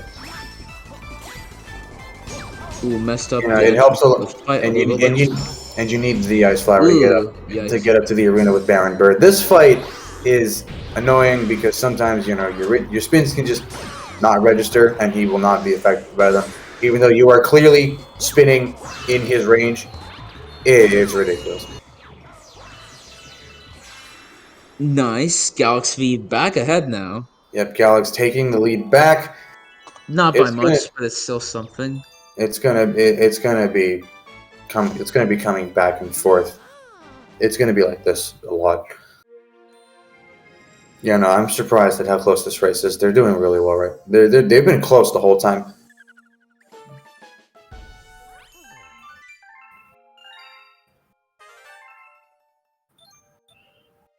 So you'll notice that Dilly had one less text box than Galax did. That's because Galax grabbed coins and Dilly did not. Again, that time save really helps.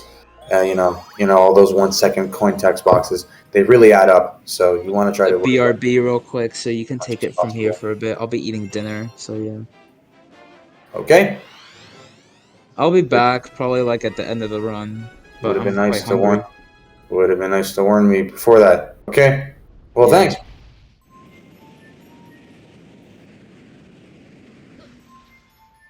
So now both players are in Freeze Flame 2. You start on the same planet as before.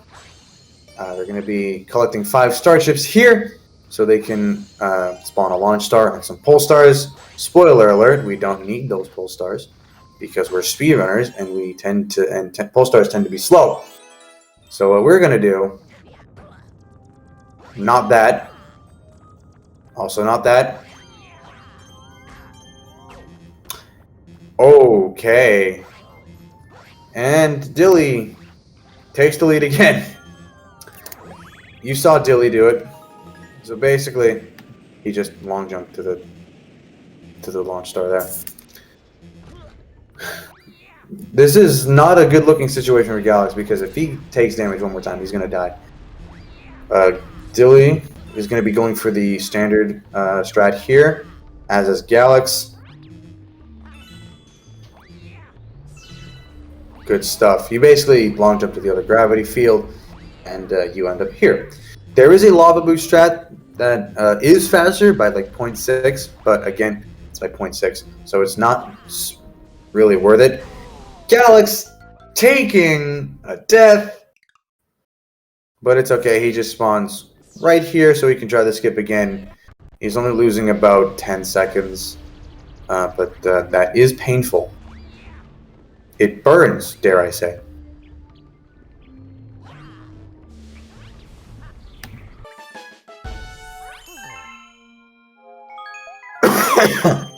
This is the first introduction of the fire flower. Fairly simple. You shake the remote, you can throw fireballs. Works basically like it did in the 2D Mario games. And because those are torches, we can just use our fireballs to light them. So now Dilly is going to be going into Gusty Garden 1 here. You remember those bunnies from Gateway? You get to catch another one. But thankfully this one's not as annoying. This is the first introduction of Floaty Fluff. While you're holding it and riding it, you shake the remote to gain some height and some speed and some distance. And we use this to our advantage. They want to be shaking at specific points. And if done correctly, they can use this to skip some planets.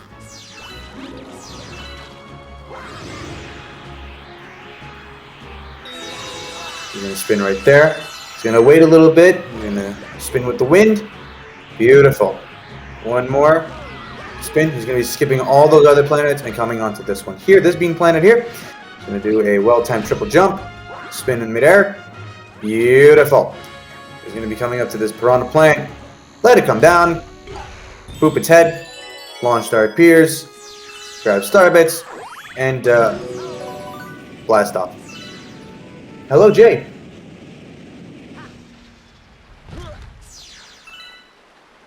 So now this bunny is fairly easy. If you stand in the correct spot, or if you do that. Nope, Dilly messed it up. You want to stand in a specific spot while you're talking to him, and then if done right, you can just long jump and grab the bunny, very quickly. Thankfully, that was a good backup from Dilly. Very quick, so he's not losing too much time there. Now let's see how Galax does. Well, he bounced on the bunny, but it did work. Good stuff from Galax there. Dilly's still with a pretty decent lead. So now they're going to be going into Freeze Flame 3, and this is it's a punishing level. They're going to be going, this is where Hot and Cold collide. Those are not my words, that's the name of the actual mission. So, you see that? They've got ice platforms and lava platforms in the same section. How does that work? That's why the ice flower's there. But this planet has also been infested by balls of lava. So you can make that jump there without getting burned. It just either way is faster because you skip skating around the whole thing. The skating is slow and what? So they're going to be going here. There's one thing I completely forgot to mention, and I feel so silly for not mentioning it like at the beginning of the run. You'll notice that after landing, after each launch star, they're going to be the runners are doing something called a camera cancel. Basically, upon landing, they quickly go into first person and out of it, so they can cancel the landing animation, and that saves about a second every time. I cannot believe I have neglected to mention that this whole time. It has been an hour and a half. Toogs, what is wrong with you? You are a runner of this game. Get it together. Good use of the fire flower there. Lighting those torches, spawning the launch star. Coming to the final section here. This is why we have the ice flower, so we can skate across both the ice platforms and the lava platforms. And if you die here, depending on where you die, you can lose upwards of 30 seconds. It's very painful. Oh, that hurts a lot. So Galax and Dilly are basically tied now. That it's very punishing because no matter where you die, you start at the very beginning of that section. And because gravity also changes a few times, it can be hard to control sometimes. It can be hard to deal with. But Galax coming back in the lead again, about a second ahead of Dilly.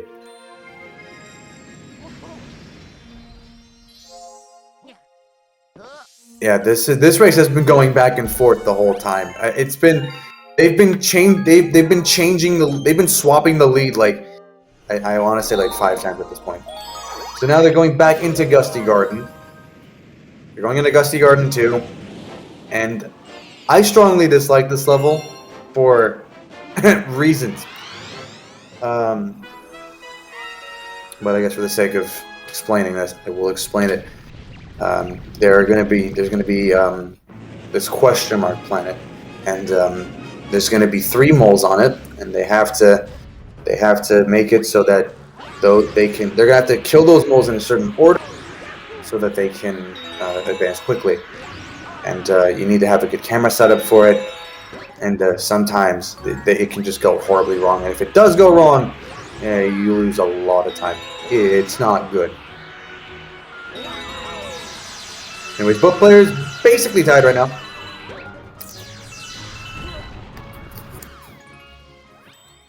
So you kill that first mole there. So now you have this camera set up this way for a reason. You kill this first mole here. Bam. Come up. What is Galax doing? He's doing something different. So he does this. Okay, he does it this way. Well, whatever works. He got good mole cycles there, so he is good to go. Let's see how Dilly does. Dilly is unfortunately going to have some trouble. Yeah, no, when they like run away from you like that, they can be very, very hard to catch up with. Dilly is not having a good time here. Welcome to the most broken apples any universe has ever seen.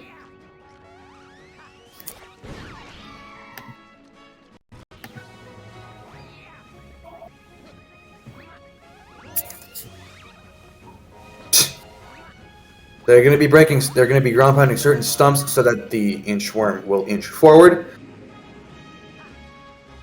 And you can just skip that last one by just triple jumping up to the launch star there. And now we have Major Burrows. Ha! This is a fun boss. I like this boss. Basically, he works just like the normal moles do. He comes out, you ground pound, spin, you whack him. You do that a few times, and he's done. I was gonna say dead and then gone. He's Dawn. That is his new name. He is not Major Burrows. He is Dawn Burrows. Original character. Do not steal. So now Major Burrows isn't very happy because he disturbed his peace. But I mean, to be fair, he was about to eat up a bunny. Can't have that around here. We catch bunnies, but eating bunnies, forget it. So for that last phase, you actually want to ground pound twice because the first time he will go back into the ground and he will like lunge towards you really angrily. And the way to cancel that is to ground pound again.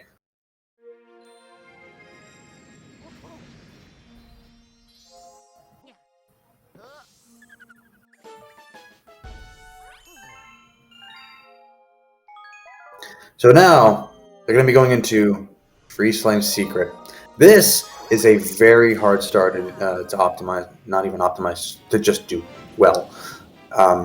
It's very, very satisfying to pull off. You're going back into Freeze Flame 1 for this. You're going to be conquering the summit. Can they do it? First they gotta catch this penguin first. Again, just some simple skating jumps there. Easy catch every time. You know, this penguin calls you an old man, and little did they know, you got teenagers and people in their mid-20s, early 20s, behind the controllers. They're not old men. So now we're going to be going over this way, and there are a couple of ways you can handle this. The old strat was just like get on that little slope and just spin. You can do some diagonal wall kicks here, but Galax is not going for that. Going for a safer option. Respectable. Basically, the way angled wall kicks work, if you approach the wall at an angle, you will wall jump immediately, you will wall jump off the wall at that the same angle. So we use this to our advantage there. It helps a lot and makes wall jumps like that easy. But neither of them are going for it this run, and that is okay. Little bit of a ground pound there. Ground pounding for good luck. Making it up there though. That's one fast climb. Good stuff. That is not easy to do. You need the fire flower here to, kind of melt these snowmen.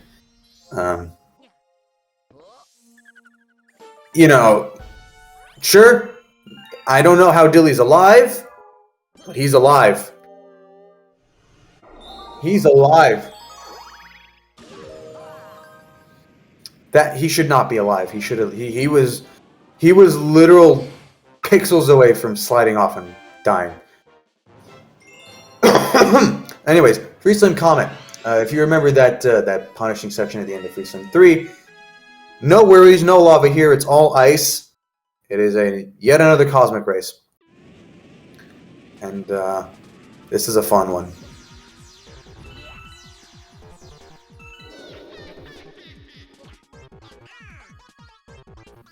Yeah, this race has been very close.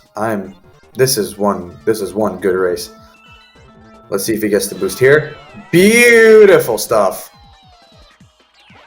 That boost helps a lot.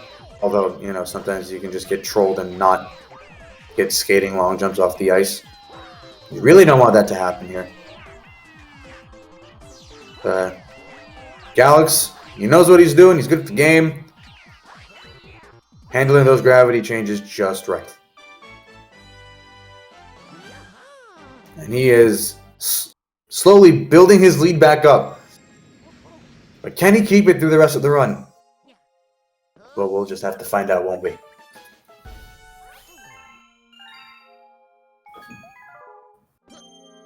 Alright. You have green Luigi and blue Luigi synced up there for a little bit. Now let's see if Dilly can get that good ending. Good stuff. Right. So now Gusty Garden 3. It's called the Gravity Scramble. But we're not really doing much with gravity here. At least not there. There is some gravity involved. So you want to grab... You don't want to grab all these question coins yet. That's for a later star. But they do help as a good kind of visual cue for when to spin. If done correctly, Galax would have actually skipped that beam planet on the bottom, and he would have just made it up to this one. But I think he just jumped too early. Way too early. And he grabbed all the question coins anyway. I don't know what he's doing right now, but sure. Anyways, speeding by as Rainbow Luigi, grabbing a lot of star bits in the process. He's going to be grabbing more star chips, and these can go wrong because depth perception is also a thing. And if you don't have good depth perception, this star will be your enemy. But very good star chips from Galax there. Let's see how Dilly can handle the boulders and spikes. Now there's a skip here that I don't know if Galax is going to go for it. I think he's going to go for a safer option. But essentially what you would do is you would go to the end of this planet. You go to the end, you'd go to the right, you'd long jump, and you'd end up on the other end. Spin in midair, wall jump, and you'd end up here. But Galax went for a bit of a safer option there where he would go hit the arrow to come over here. The one drawback to this, I think, I see that is the cannons activate. So on top, yeah, you make it there just fine, but you have to avoid those cannonballs like the plague. And if you would do this there, and if you did the other strat, you wouldn't have to worry about cannonballs at all. I don't know what Dilly just did, but he just stood there for like 3 seconds. Is he okay?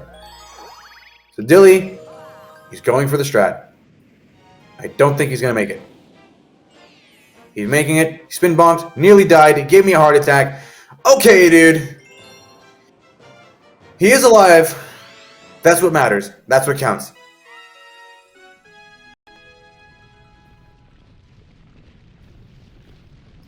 So now Galax is going to be going into Gusty Garden Comet. He's going to be fighting Major Bros again with 1 hit point. This is the first and only Daredevil run of the Daredevil Comet of the run. Daredevil run of the run. That would have worked. Amazing. So be careful not to get hit here, or else you die.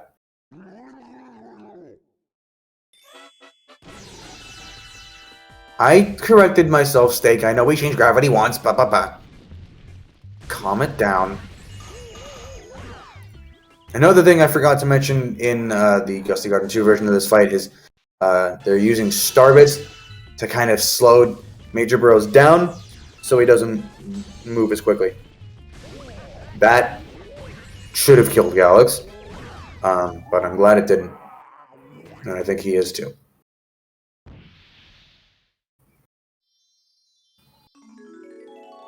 First aid everyone with the Comet. Yep. Give me a break. I've been up since 4:30. I can't. I can't words. I can't English. I can't do this. It's too much.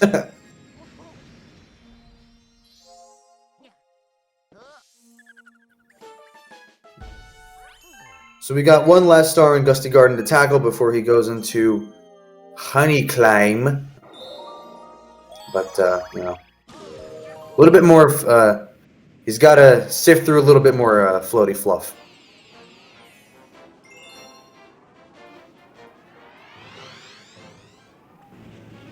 He's going to be hunting for some gold. So this is where you want to grab these question coins. Because all of them will spawn the Rainbow Star, which you already saw on Galaxy's screen during Gusty Garden 3. But he wants all of them, so he can use the Rainbow Star to kill the Golden Chomp on the next planet, which, surprise, surprise, contains a star.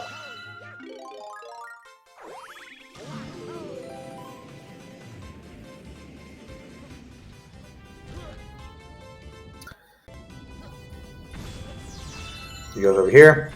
A hop, a skip. You break the Golden Chomp. There's a star. And away you go. So now we no longer have to see Gusty Garden this run. Bye-bye, Gusty Garden. I will not miss you. And neither will Galax. Maybe. It's got overrated music. Don't at me. It's overrated. I will fight you. So... we got Dilly finishing up Gusty Garden as well. Grabbing those question coins. So now Honey Climb. This is a fun one. There is a trick here we use. Dubbed Value Fly High B thing. Essentially what you do, you want to get on the Honeycomb as B Luigi. You want to make sure he's facing directly up. And I guess I'll try to speak in the case of the Switch version. You jump and you immediately shake the left Joy-Con while holding A, so you can gain some huge height. Unfortunately, I don't think Galax is going for it, so we will not see it here. Unfortunate. It's safer, so it helps there, but doesn't look nearly as cool in my opinion. This is also a place where we grab a lot of Starbits.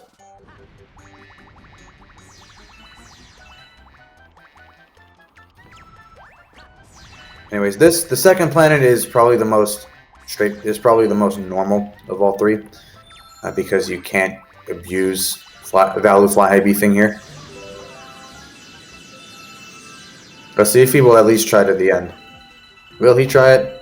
Please. Let's see if Dilly will try it. I don't know about Galax. I don't think Galax is doing it. Nah, he's not going for it.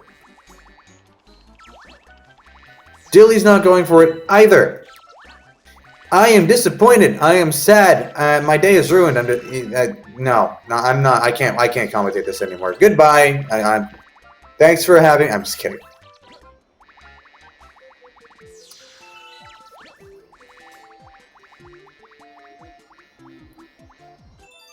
So you want to do you basically doing a good job of avoiding the manda bugs there. I'm slurring my words. I can't. But so basically, yeah, there you go. That's all. That's all there is to it.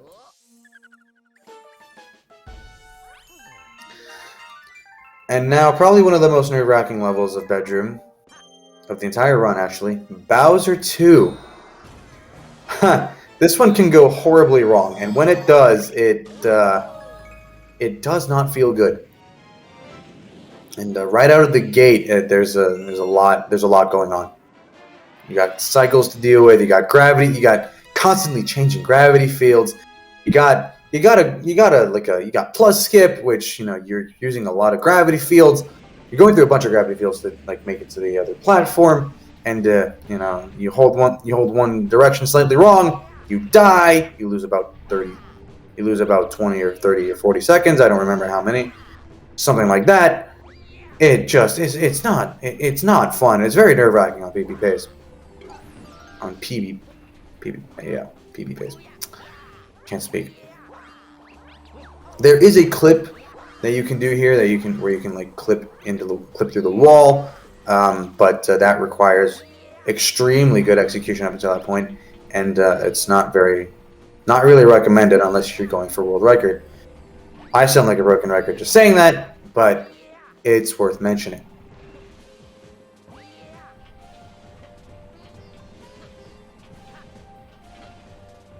All right, let's see how Galax does on plus skip here. Good. Oh, I cursed it. That is very annoying when it happens. You get the wall cling, but when you jump and you spin, you don't move back at all. That's the most annoying way to fail it. It sucks. All right, let's see how. Oh, not having a good time here. What's he doing? I think he's just going to be... That's what I think he's doing. He's just going to take another death and try again. He answered. He finished that for me. Thanks.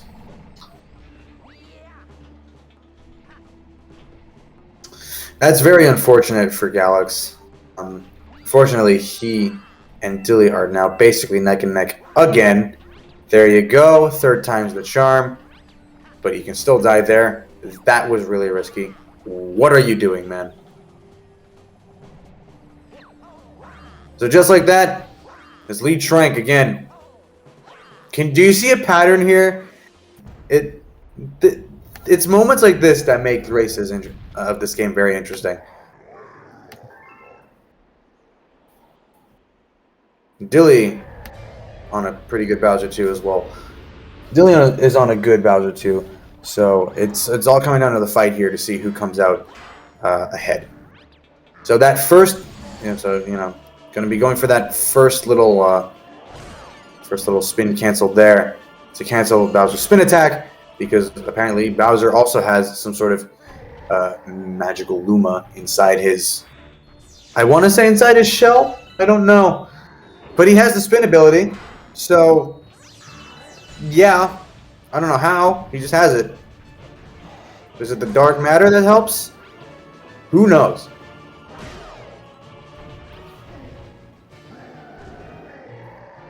So for the second and third phases, you're going to see the runners spinning into Bowser's tails to cancel his fireball attacks. And generally, we tend to spin into all of those spin attacks to cancel them. But Galax opting to take it a bit safe and only cancel the last two. Green thing getting in the way there. Unfortunate. You hate to see it.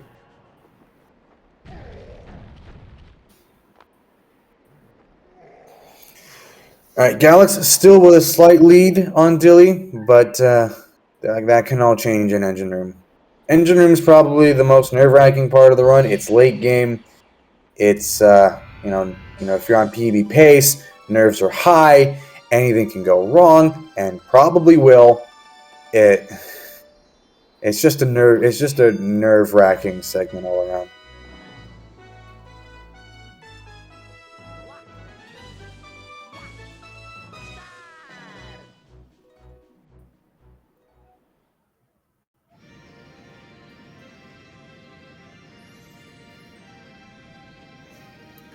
So going into the final stretch of the run here.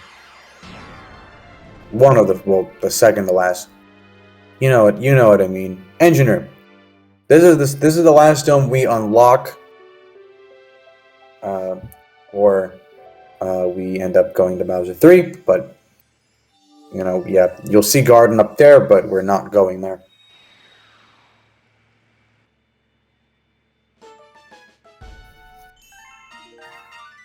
So at this point, both players have 44 stars, and they're going to be coming up on Gold Leaf 1, and this is a... it's another bunny. It's another bunny that you have to catch. And it's probably the most annoying one in this run.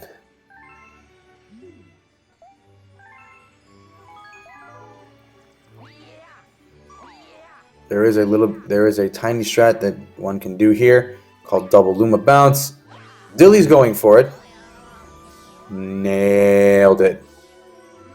That saves about a second. So that is really and it looks really cool. So good on Dilly for doing that.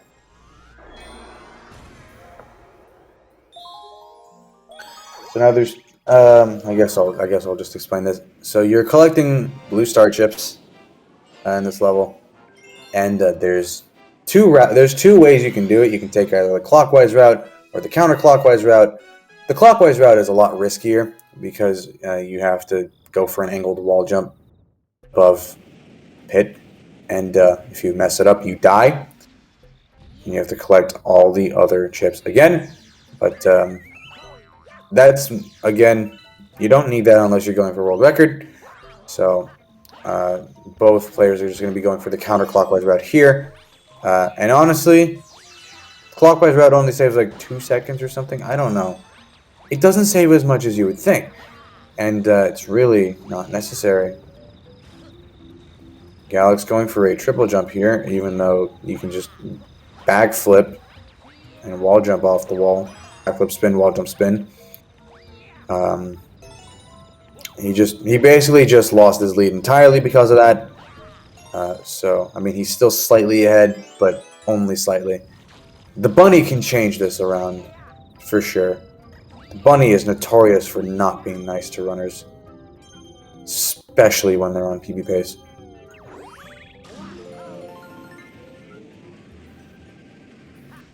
I have no idea how they're... I don't know. I have no idea if either runner is on PB pace, but...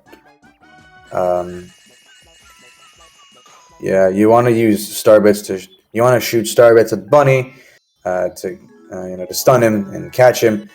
Galax still maintaining his lead, which is good.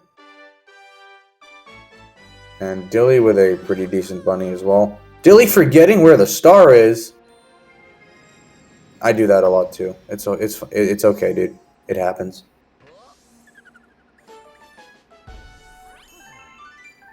But if you thought that wasn't enough, wait till you see Gold Leaf 2. You're gonna hate it.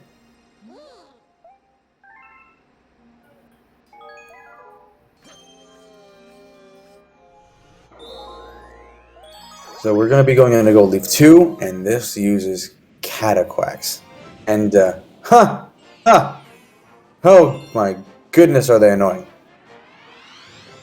So we're going to be using them to our advantage, or they can just work to our disadvantage. You can never really tell with this level.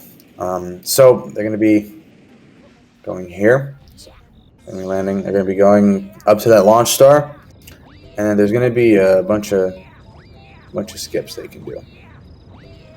You're going to be taking this first Cataquack up to the launch star, using backwards momentum to get to the wall faster.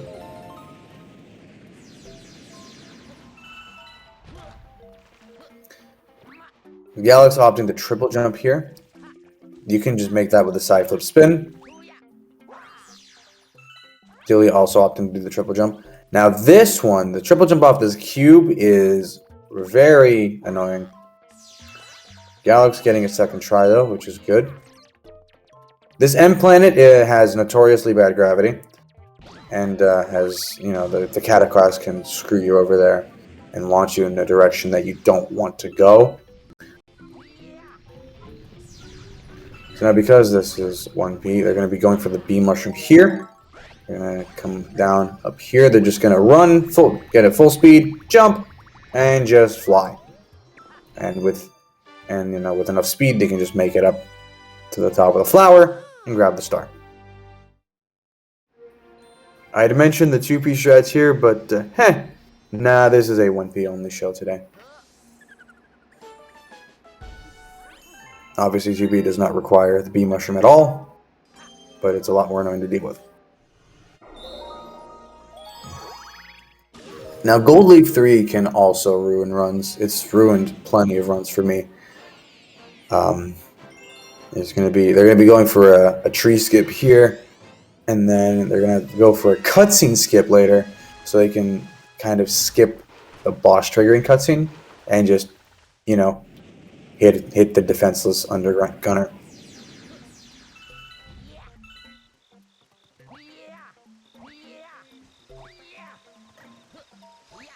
So Galax is going to be going up here.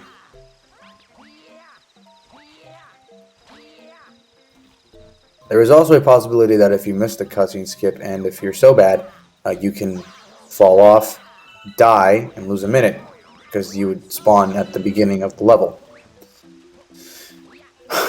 Great game, huh? So Galax going for safe 2019 strats. Hey, if it ain't broke, don't fix it. Spawning a vine. Which, by the way, did you know that vine growth speed in this game is RNG? Galax nailing the cutscene skip. So now we can just hit the boss while he's down.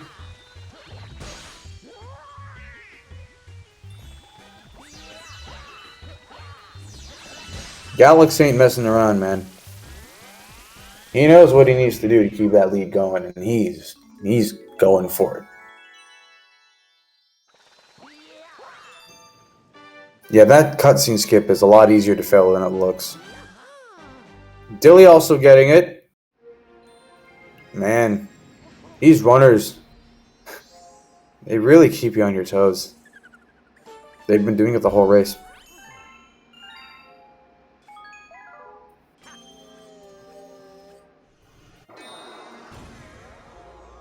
So now they're going to be going into Toy Time Galaxy. Toy Time 1 is a very fun level. There's a lot of cool movement in here, and there's going to be a cool skip at the end, and it's pretty tough at first, but honestly, it's not too bad. Stink. Yeah, their cutscene skips are good. I'm jealous of them too. So this is a level where it actually matters which side you take, depending on what happens. I also forgot to mention that you can also go for what's called the frame perfect jump at the beginning of each level. Basically, you know, you mash A, and like on top, you know, upon landing, Luigi can just jump and cancel the landing animation that way. In this level, if you get frame perfect jump, you want to go to the left. And if you don't, you want to go to the right. Neither player gets it, so they're going to the right.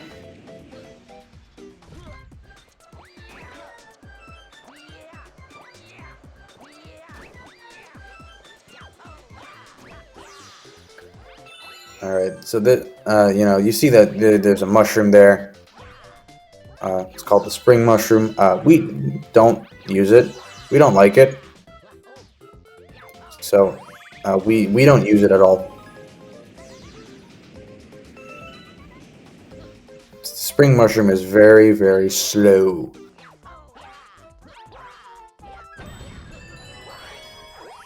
And it's just faster to just go normally.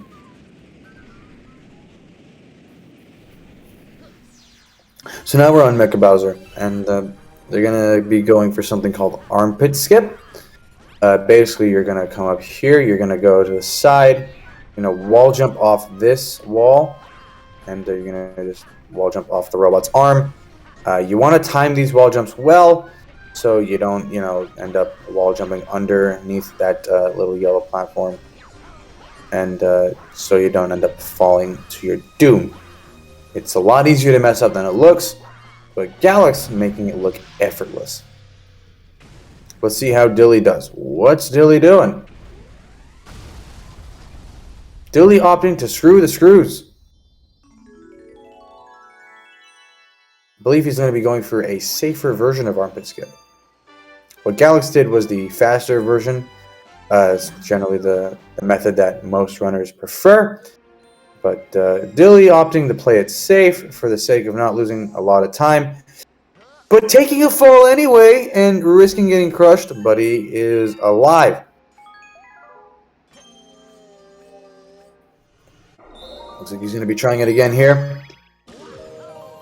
It's going to lose him. That's going to cost him some time, but this is engine room. Anything can happen, and he can potentially bring it back. But right now, it's not looking too good for Dilly. So now we've got Gold Leaf Comet. Yet another Cosmic Race, because we just needed more Cosmic Races in this run. This is essentially the Honey Hive Cosmic Race, but in reverse. And instead of going down, you're going up. So there's going to be another variant of the tree skip here. Galax is coming up here. Backflip, good stuff. So he's going to line him up. He's going to line himself up with his mushroom here. Backflip there. Good stuff. You can get up there with a triple jump, but it has to be lined up with a certain line on the tree, and trying to figure that out on the fly right now would be detrimental, and it could go wrong in many ways.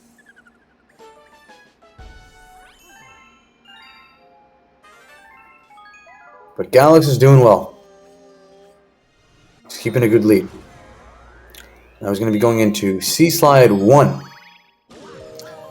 This is essentially an auto scroller, so there's not much happening here. You basically just go up to a shark, you're going through 8 rings, and you grab a star. You're going to be underwater the whole time, and, well, again, it's an auto scroller, so if you want a snack or anything, grab it now. You can come back in 2 minutes.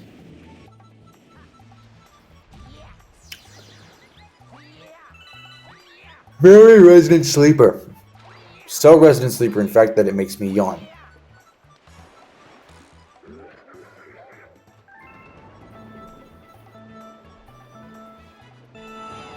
Dilly with a nice Gold Leaf Comet as well. And now it's Dilly's turn to do nothing for 2.5 minutes.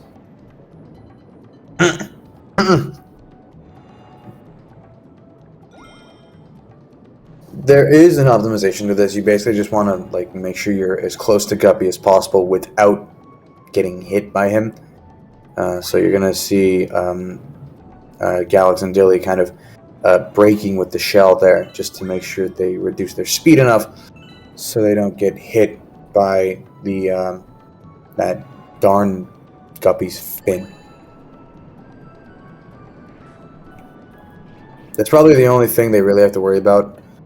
I have been hit by him before, and the knockback is huge, so they definitely don't want that.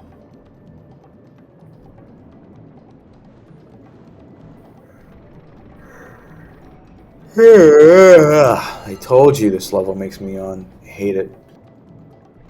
I don't know what's more boring, this or Slimy Spring in Galaxy 2. Wait, what am I talking about? Galaxy 2 doesn't exist.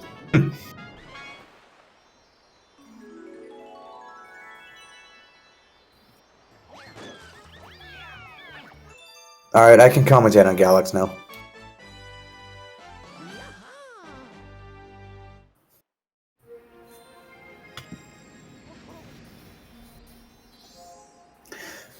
So now looks like he's going to be going to Toy Time 2. I don't know if he... I don't remember the route from here.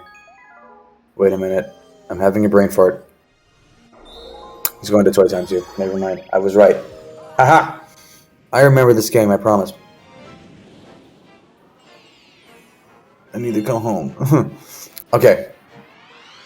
So Toy Time 2, fairly simple. He's going to be collecting some star chips, and then he's going to be going to an 8-bit Mario planet. Mario meets Mario, or in this case, Luigi meets Mario. Which is... That makes no sense. They're brothers. They already met. I hate you, game. So, he's going to be collecting silver stars on the last planet. So you got star chips and silver stars.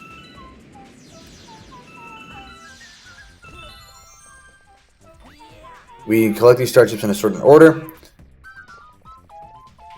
Looks like Galax is taking a bit of a different path here. This is not what I'm used to seeing. He seems to be doing them in reverse order. Except for the first one. Yeah, excuse me. It's nearly 10 p.m. here, which is why I'm yawning. And I still have to do a final after this. Yay!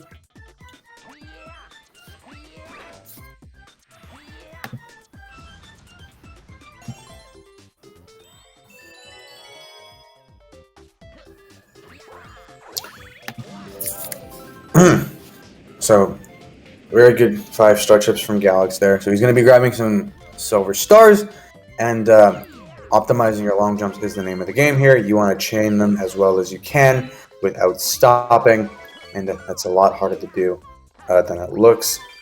He's going to be doing a lot of camera turning here as well, so, you know, there's really never a dull moment with this. Good silver stars there. Dilly taking a bit of a shock.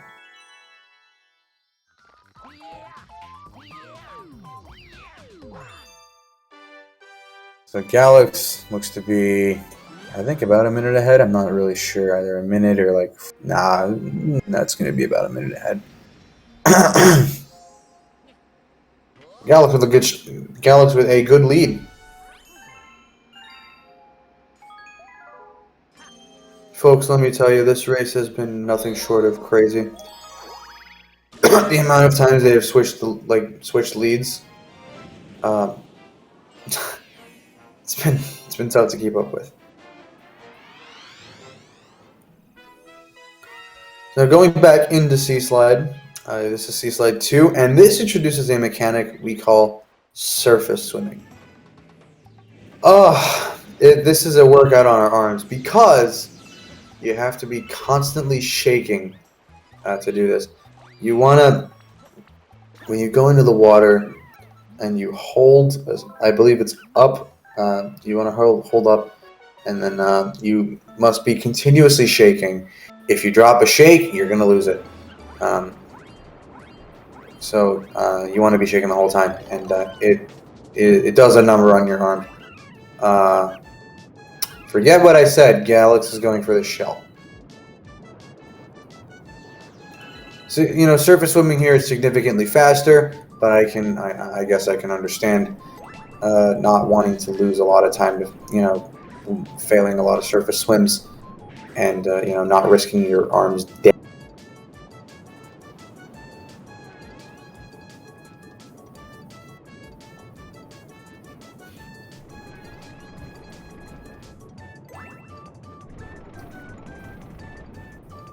I mean, in a race setting, it's all about consistency. So whatever helps both runners just get through and not die. I don't know if Dilly will be going for it. I'm gonna guess he will. Those rings there, they do give you an extra burst of speed, so they do help, but not as much as surface swimming would help.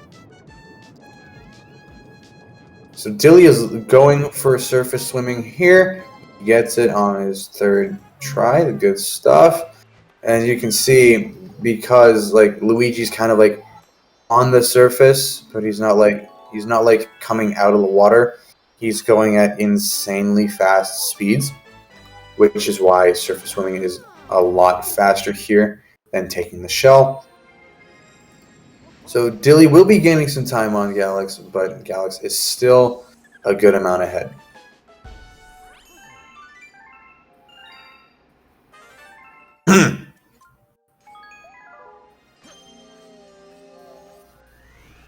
What do you mean? I'm gone.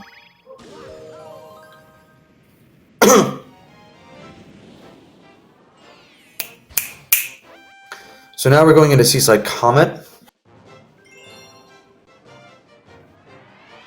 And more surface swimming.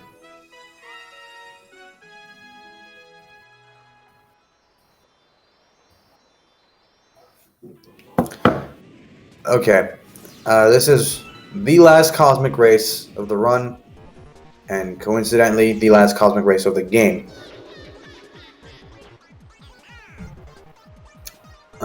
And we're going to be using surface swimming here to blaze past Cosmic Luigi and grab the start for ourselves.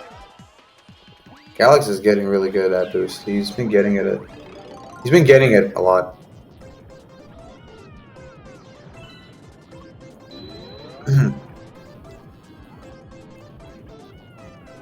So Galax looks to be taking the shell route again. I guess he really just does not want to like risk losing time to the surface swim, because at the surface, if you fail the surface swim enough times in this level, it can be very detrimental, and you know, Cosmic Luigi can blow past you and just grab the starter himself. You lose, and you lose about a minute, and nobody likes losing a minute in Seaside Comet. It's embarrassing and painful, and it hurts, and I'm running out of negative things to say about it.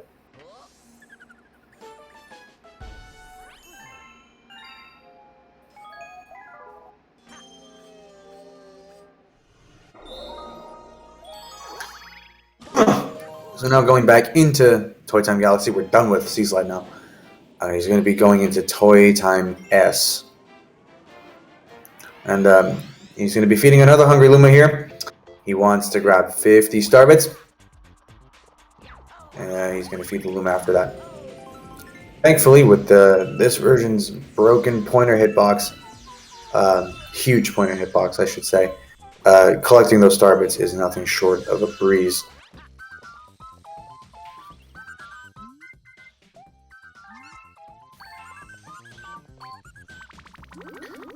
Yeah, feeding this Luma can be scary, because if you barely have enough Starbits, like if you have like barely up to 50 and you like accidentally shoot a couple out, you're done. And on the Wii version, it's entirely possible to not get enough Starbits before landing on the second planet and having to start the level over again. Or die. Either way, it's slow. So this is the flip switch chain. And I hope you like this planet. You're going to see it once more after this star.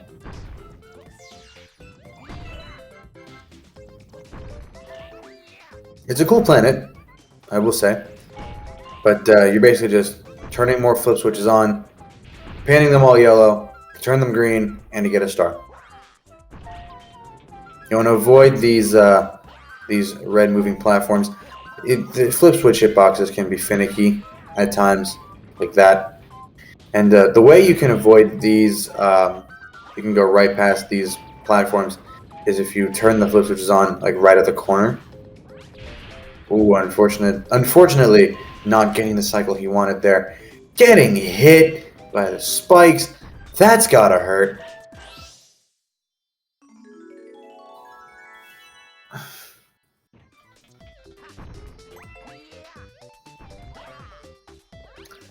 But he does make it through.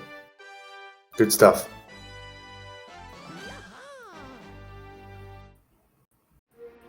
Dilly not too far behind. Dilly's been close by the whole time. This is still anyone's game.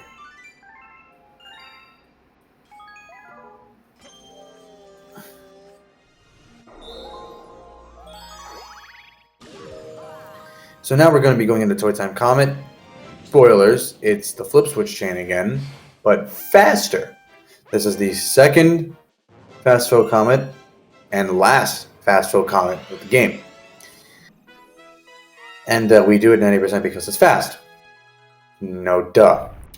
So the tox boxes are moving faster, and the red platforms move faster. So you have to be you gotta be bang on with your movement to make some of these cycles. Yo. Welcome back. Or Took you long enough. My voice is dying over here. how is it looking? Very close. It's looking very close. Both Oh dang. Dilly is not too far behind Galax right now, so Oh, it's dang. still anyone's game. Galax Capture looks to card be freeze. having capture card issues Capture once card more. freeze. Oh god. That hurts. Second time this race. That hurts. I'm so sorry, Galax. Oh damn. Dilly. Anyways, Dilly not too far behind. He's going to be... I don't know. Did he die? I have no idea if he died. Anyways. Ooh, Dilly? Or Yeah, I don't know if Dilly died. These cycles don't look that good. Well, now he died. Ooh. Anywho. There you go. Okay. Well. Oh. Yeah. Bill McDepression seems to have a point. I He's came true. back and his cap He's card right. crashed. It's true. Dilly dying once again.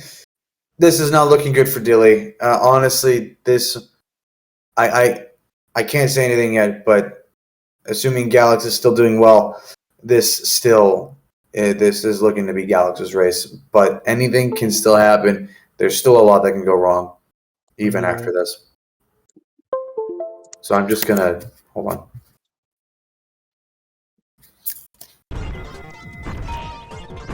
Oh, cap card's back. And Galax is back. Wait. What is Galax V doing? Okay. There you go. So he's going. So Galax is going into Gold Leaf S, and this is it's a music note star, and it uses the bubble. Fun. That's what we needed. Bubbles and music notes together. I assume the lead went back and forth or something like that, right? Oh, it's been going back and forth the whole time.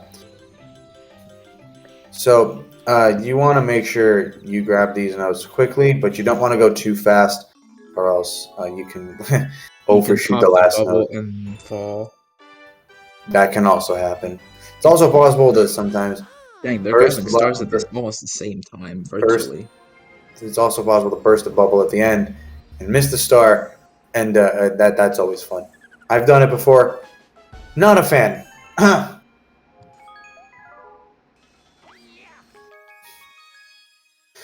So now Galax is done with Engine Room. He's going to be going into Kitchen 3, and Wheelie Base 1 is first up on the dock.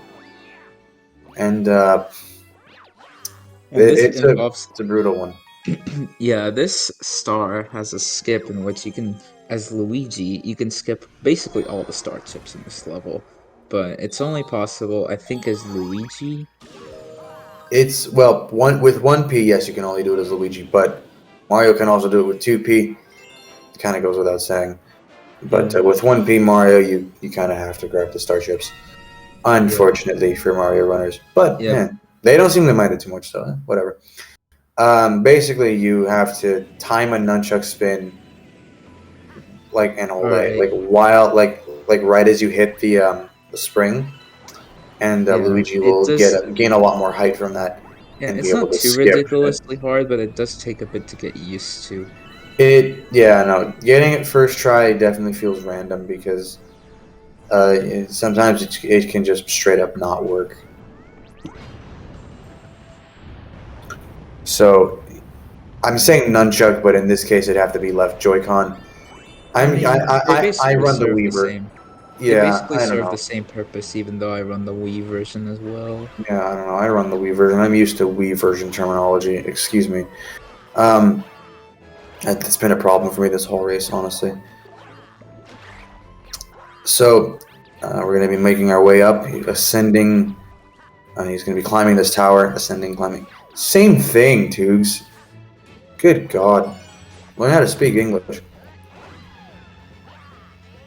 Oh. He's going to be having a little trouble here.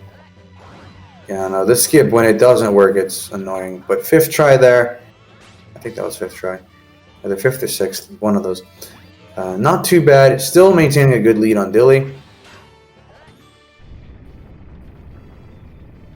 Looking like a decent pace too.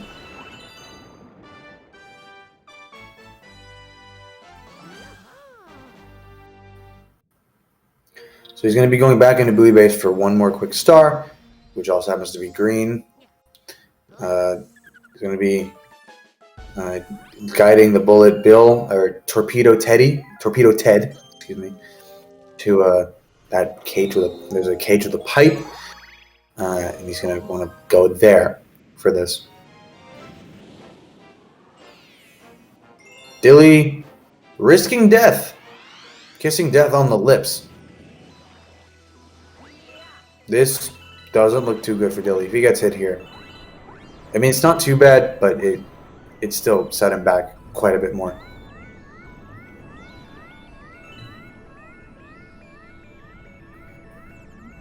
So, again, we got Galax guiding the Torpedo Ted into the cage to break it.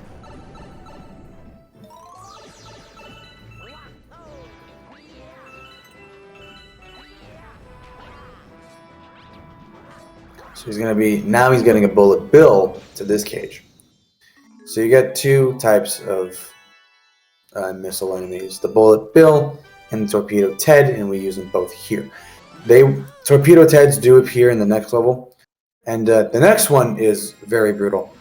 We're going to be going into Drip Drop, and this can be a run killer, especially if you need a good Drip Drop to PB.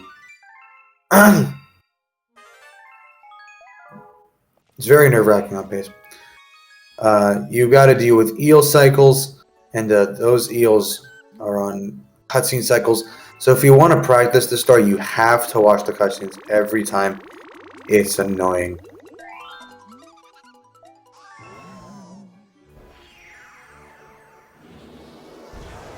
I don't know if you're speaking mine, but I can't hear you.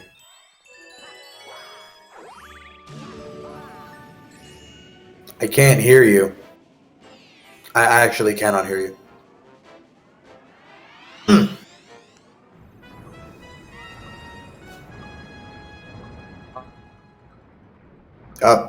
Oh, never mind. You're cutting out now again. There you are. Okay, there we go. Oh goodness. But yeah, this is a drippy droppy. You know, just drip drop works. So he's gonna want to manipulate the camera here. Oh, he's gonna be going for this eel first. Looks like. Okay, I was gonna say, why didn't he go for the other one? He's probably going for a safer strat. I'm not sure what he's doing, but Bye. he seems to know what he's doing. Question mark?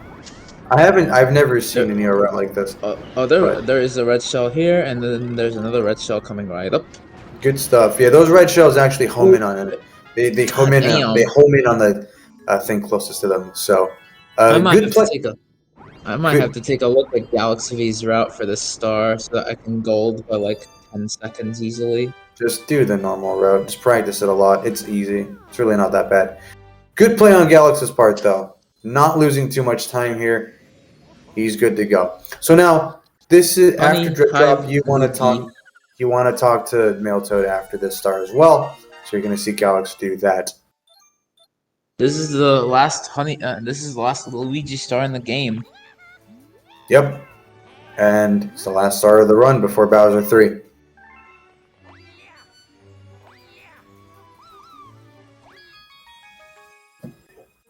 Not looking too bad for Galax. This is looking like a 235-ish. I think a 234 or 235 pace.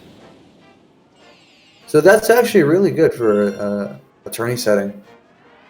And for his first match of the tourney, that's one way. That's one heck of a way to kick it off. I know. A pretty strong win. Oh, bonk. Oh, Dilly having a bit of a bad time in Drip Drop. Taking some damage. Missing a shot. Oh, if he drowns, it's game. If he drowns, he's pretty much screwed. He got a bubble, so he's good. Oh! Got hit by a missile. There he goes, like 45 seconds. He's losing a lot of time. He's gonna have to deal with death cycles as well, or terrible. They're terrible. That's super unfortunate for Dilly. I I guess they're think not too far off. no. This is basically securing. This is basically securing the win for Galax. Alright. That That is hurts, man. 60. That's that's a way to lose it. I mean, I can't really say I thought Dilly was gonna have much of a chance before that, but any chance he might have had definitively died there. Oh, that's I think he was recording a clip because it said saving. Who cares about that? I don't know. So we got a bit of a cutscene here before Bowser 3, so it's like a minute and a half. Just you can relax. You can roll. Like You a know, minute and 40 seconds. bit of a breather for Galax before going into Bowser 3. Oh yeah, Yeah. Steakinator knows what's up.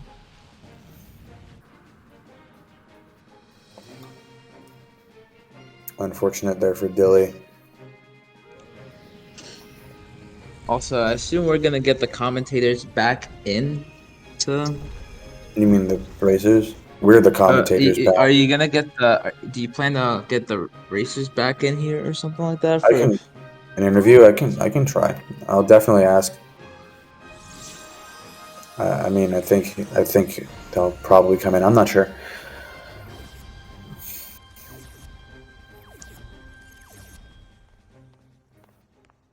So Galax is going to be going into Bowser 3 here, and there is a lot going on in this final level.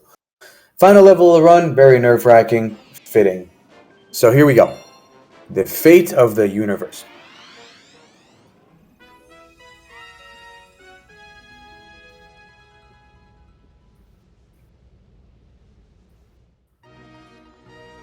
So now he's going to have to deal with these spotlights. These spotlights have their own gravity field, so he's going to be trying to base his movement around those. And there is an early cycle you can make here, but unfortunately not on pace to make it this time around. This is what I call the McGee cycle. It's when that spotlight is like on the bottom and you reach it in time in order to get to there. That's the second cycle actually, but there's a faster cycle you can make, but it's I tough. don't know it's how tougher. hard it is to hit, but It's not that bad, but it requires good movement up until that point. So Galax just went around an invisible wall there, so that's why he long jumped at that specific angle. Skipping through that ice section real quick, and that sand, pish posh, doesn't matter at all. You can just long jump over it. It's fine. It is possible to die there, but doesn't happen very often. It is a little ugly, but I mean, it's not terrible. No. So, intentionally damage boosting here, so he can make it to this spotlight here. Also, welcome to cave. This is a very tough part.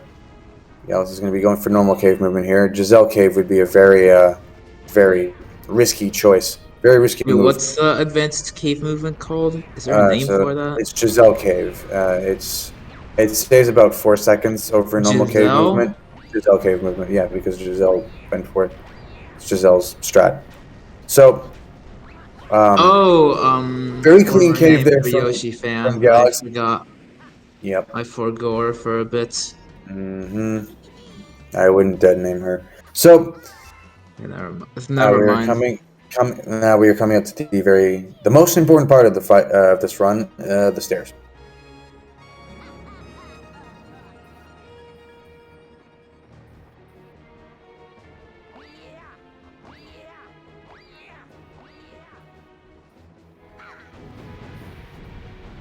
But yeah, stairs. Oh, bonk. Well, backflip. All right, well, another bonk. Yeah, no, these stairs are tough to optimize. They're not too bad. You basically have to like long jump in a certain spot, and then you can just continuously chain long jumps up the stairs. But it can but things like that can happen. Dilly taking a bit of an unfortunate death there. It's right at the beginning though, so it's not too bad. Actually, I don't know where he bombed. I don't know where he died there, but I can take a gander. So this final fight is about 2 minutes and 57 seconds long, if done well. Wait, starting from what timing? I have no From idea. the like right from the right from the cutscene. I Like think right how I from when. usually time it is from going to the last launch star to the end is like around 3 minutes and 45 seconds. That's how I usually time it. Well, that's not how most of us time it.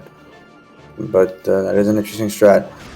Galax having a bit of a struggle here with this first phase of the fight. Yeah, this first phase is it's a little challenging. Oh yeah, because you got Bowser introducing the rock mushroom before Galaxy 2 even exists. You have to. The only weak spot he has there is his exposed face. So you have to hit that. Fortunately, this second phase is quite a bit easier. Also, 69 for the lols. Using the balloons to his advantage. Dilly, unfortunately, not taking it too well.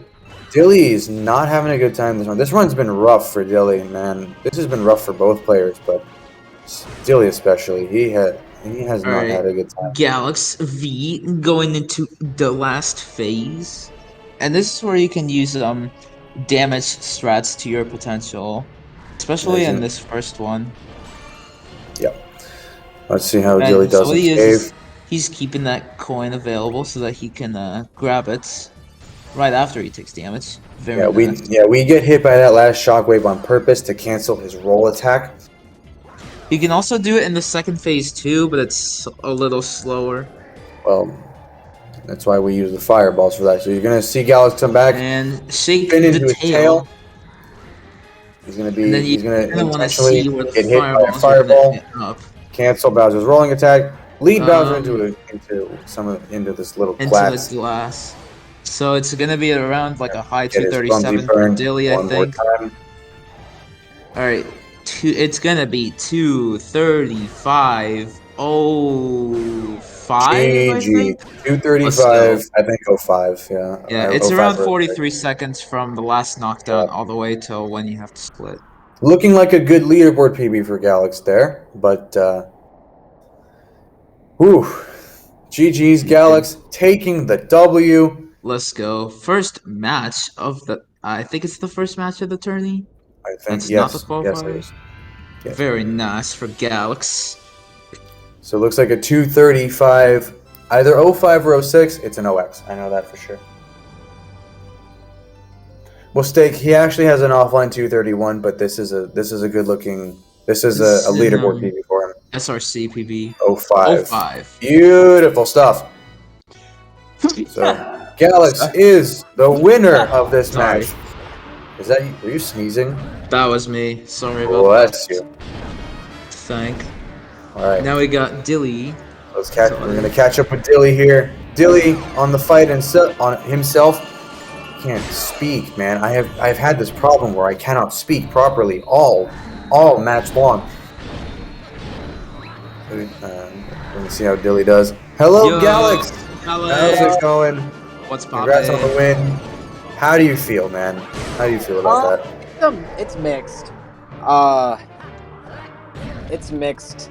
It would have been really good if I just played better throughout mid game and bedroom. Yeah, but it was tough, but you bounced back pretty well though. Yeah, that was glad that I was able to keep my engine consistency that I had in my 225-34. Even though I lost a minute to it, I still played really close to sub. 225-35. 225. Yep. Yeah, man. 235. But that was real. Yeah, that was a really good engine ring from you. Yeah. I don't know, compared to my old PP or whatever, the 235 3X, I played like 10 seconds off sob. So for me to lose in it compared to that, according to my splits, I'm not disappointed. Nah, it's alright. But you definitely I know you both of you guys were really close throughout the whole thing, and then I know it was end game kind of gave Dilly a hard time, but yeah. A really great race from both of you. Yeah, that looks like it was quite the race. Let's see how. All right, let's Let's just watch Dilly finish this one out. Good. Second jump for Bowser into the glass. This one's gonna be a 237 something. Alright, 1. Nah, this is wait. Nah, 237.57. Yeah, that's a very high 237 for Dilly. GG Dilly. Let's go. Good on both of you for sticking those runs out. I can imagine there were some painful moments for both of you. Yeah, like what happened in Ghostly S? Oh my god. That was yeah, I saw that. I remember that. That was I was like, I'm so glad I almost died. And then it was like, and then I just bombed and died. Yeah, it's like I almost yep. It happens. Stuff like that happens, man. But you know, in attorney setting, you just got to keep going. Can't really just reset. Considering 237.57 for Dilly. What's he? Oh, he's making it close. 37.59. Yeah. Not sure why he did that, but okay. GG Dilly. Let's go. GG's So, Dilly. let me see. Great I have race. the challenge page open, and I think you're. Oh gosh, you're gonna go up against Jay. Yeah, you're going against Jay next. Yep. Good luck with that. I want to see how well I can fare up against Jay in Jay's dome times. We'll see. I've been running Mario lately, so. Nah, I highly doubt that he'll be rusty at Luigi. I know. Yeah, I don't know. He's been doing Mario lately, so I have. I'm gonna be corrupted by Jay. There's no doubt. Yeah, it's Galax. It's gonna be the same with my match between me and Claire in a few days. Yeah, I don't know about that. So, anyways, GG's on the leaderboard. Damn, Galax. that was quite the match. That's a good. I think that's a good way to start the tourney off for you. So, congratulations on that. Yeah, that's some good stuff. I just want to apologize for the tech issues on my end with the captain. Yeah, no, don't worry about it. I don't know. That must have hurt a lot. Well, what happened? Well, it hasn't happened before, so I don't know why it happened once, let alone twice. The second time, I was glad that I caught it early on, versus the first time. Joe Cool had to tell me it because he was watching. No, I get you. But yeah, I'm glad you were able to get those sorted out. Okay. The unplug, replug in type of thing.